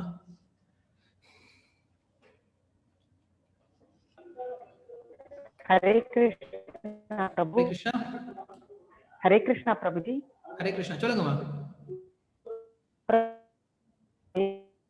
இந்த உலகத்துல எப்படி இந்த ஜீவன்கள்லாம் எப்படி வந்திருக்கு பிரபுஜி? இது வந்து ஆக்சுவலி ஒவ்வொரு ஆத்மாவையும் பகவான் படைச்சு இந்த உலகத்துல அமைச்சு, அதுக்கப்புறம் அந்த 3 குணங்களால தப்பு பண்ணி நல்லது கெட்டது எல்லாம் மாறி மாறி பண்ணி அதுக்கான பாவ புண்ணியங்களை திருப்பி பிறந்து இறந்துட்டே இருக்கு இல்லையா? ஸோ இது வந்து ஏன் இந்த மாதிரி ஒரு படைப்பை பகவான் பண்ணணும்? நம்மளெல்லாம் படைச்சு அங்க ஆன்மீக லோகத்துல அங்கேயே வச்சிருந்து நம்மள அனுபவிக்க வச்சிருக்கலாம் இல்லையா? நிறைய முறை இந்த விஷயத்த நான் பேசியிருக்கோம் பாகவத்துல. பகவான் ஏன் இந்த உலகத்தை படைச்சார் அப்படின்னா, பகவான் படைக்கவே கிடையாது. அவரு சொல்லிட்டாரு, ரொம்ப எளிமையா சொல்லிட்டாரு, நம்ம தான் காரணம், இந்த உலகத்தை படைக்கிறதுக்கு நம்ம தான் காரணம் அப்படின்னு சொல்லிட்டாரு. பகவான் வந்து இந்த ஆத்மாவை தனியா படைக்கல. பகவான் இந்த ஆத்மா அப்படிங்கிறது பகவானுடைய அம்சம். ஸோ அம்சம் அப்படிங்கிறது என்னைக்குமே நிரந்தரமா இருக்காது. எப்படி பகவானுக்கு வந்து ஒரு தோற்றம் முடிவு அப்படிங்கிறது இல்லையோ, ஆதி அந்தம் அப்படிங்கிறது இல்லையோ, அதே போல இந்த ஆத்மாவுக்கும் ஆதி அந்தம் அப்படிங்கிறது கிடையாது. இந்த ஆத்மாவும் அனாதியா தான் இருந்துட்டு இருக்கு. ஸோ அப்படி இருக்கக்கூடிய ஆத்மாவுக்கு இந்த சம்சாரம் அப்படிங்கிறது எப்படியோ ஒரு வகையில் ஏற்பட்டது. அது எப்படி ஏற்பட்டது அப்படிங்கிற விஷயம் நம்மளால புரிஞ்சுக்க முடியல. ஏன்னா இது அனாதி காலமா இருந்துட்டு இருக்கு இந்த சம்சாரம் அப்படிங்கிறது. துவாமோ புருஷோலோகே க்ஷர அக்ஷர ஏவச்ச சரக்ஷர்வாணி பூதானி கூட்டஸ்தோக்ஷர உச்சத்தை அப்படின்னு சொல்றாரு கிருஷ்ணர் பகவத்கீதை. 2 வகையான ஆத்மா இருக்கு. ஒன்று க்ஷர, இன்னொன்று அக்ஷர அப்படின்ற ஆத்மா இருக்கு. ஒன்று வீழ்ச்சி அடைந்த ஆத்மாக்கள், இன்னொன்று விடுபட்ட ஆத்மாக்கள். ஸோ வீழ்ச்சி அடைந்த ஆத்மாக்கள் அப்படின்னா எந்த ஆத்மாக்கள் இன்னும் பகவானுடைய சேவையில முழுமையா ஈடுபடலையோ அவங்கெல்லாம் வீழ்ச்சி அடைஞ்ச ஆத்மாக்கள். ஸோ அதுதான் உங்களுக்கு தெரியுமே தவிர, இதுக்கப்புறம் இந்த ஆத்மாவை எப்படி அந்த பகவானோட கனெக்ட் பண்ணிக்கிறது அப்படிங்கிற விஷயம் நமக்கு சாஸ்திரம் சொல்லி கொடுக்குறது தவிர, எப்படி விழுந்தா அப்படின்னா இச்சா துவேஷ சமுத்வேன அப்படின்னு கிருஷ்ணர் சொல்றார். ஒருத்தனுடைய இச்சை, ஒருத்தனுக்கு இருக்கக்கூடிய அந்த தேவையில்லாத அந்த பொறாமை அப்படின்ற ஒரு மனப்பான்மை இருந்தனால அவன் என்ன பண்றான், கீழே விழுந்துட்டான் அப்படின்னு சொல்றார். இது எப்படி சாத்தியமாகும், ஆத்மாவுக்கு எப்படி பொறாமை வந்துச்சு முதல்ல அப்படின்னு சொல்லிட்டு நிறைய பேர் கேள்வி கேட்கறது உண்டு. அதுக்கு நம்மளுக்கு சாஸ்திரபூர்வமா டைரக்டா வந்து பதில் கிடையாது. ஆனா நம்ம என்ன புரிஞ்சுக்கலாம் அப்படின்னா, கண்டிப்பா ஆத்மாவுக்கு ஒரு சில சமயம் அந்த மாதிரி எண்ணங்கள் வரதுக்கு வாய்ப்பு இருக்கு. உதாரணம் சொல்லணும் அப்படின்னா, நம்மளுக்கு ராசலீலை நடந்துட்டு இருக்கு. ஸோ ராசலீலை அப்படிங்கிறது உலகத்திலே மிக உயர்ந்த ஒரு விஷயம். கிருஷ்ணருக்கு ரொம்ப பிடிச்ச விஷயம் தான் ராசலீலை. ஸோ அப்படிப்பட்ட ராசலீலை நடந்துட்டு இருக்கும்போது கூட அங்க இருக்கக்கூடிய கோபியர்கள் கொஞ்சம் யோசிக்கிறாங்க, நம்ம எல்லாம் அதிர்ஷ்டசாலிகள், மற்ற உயிர்வாளிகளை காட்டிலும் நம்ம ரொம்ப அதிர்ஷ்டசாலிகள், நம்ம எல்லாம் கிருஷ்ணர் கூடியே இருக்கோம் அப்படின்னு சொல்லிட்டு அவங்களுடைய மனசுல ஒரு சின்ன ஒரு ஆசை தோன்றப்ப என்ன பண்றாரு, கிருஷ்ணர் அங்கிருந்து மறைஞ்சு போயிட்டார்.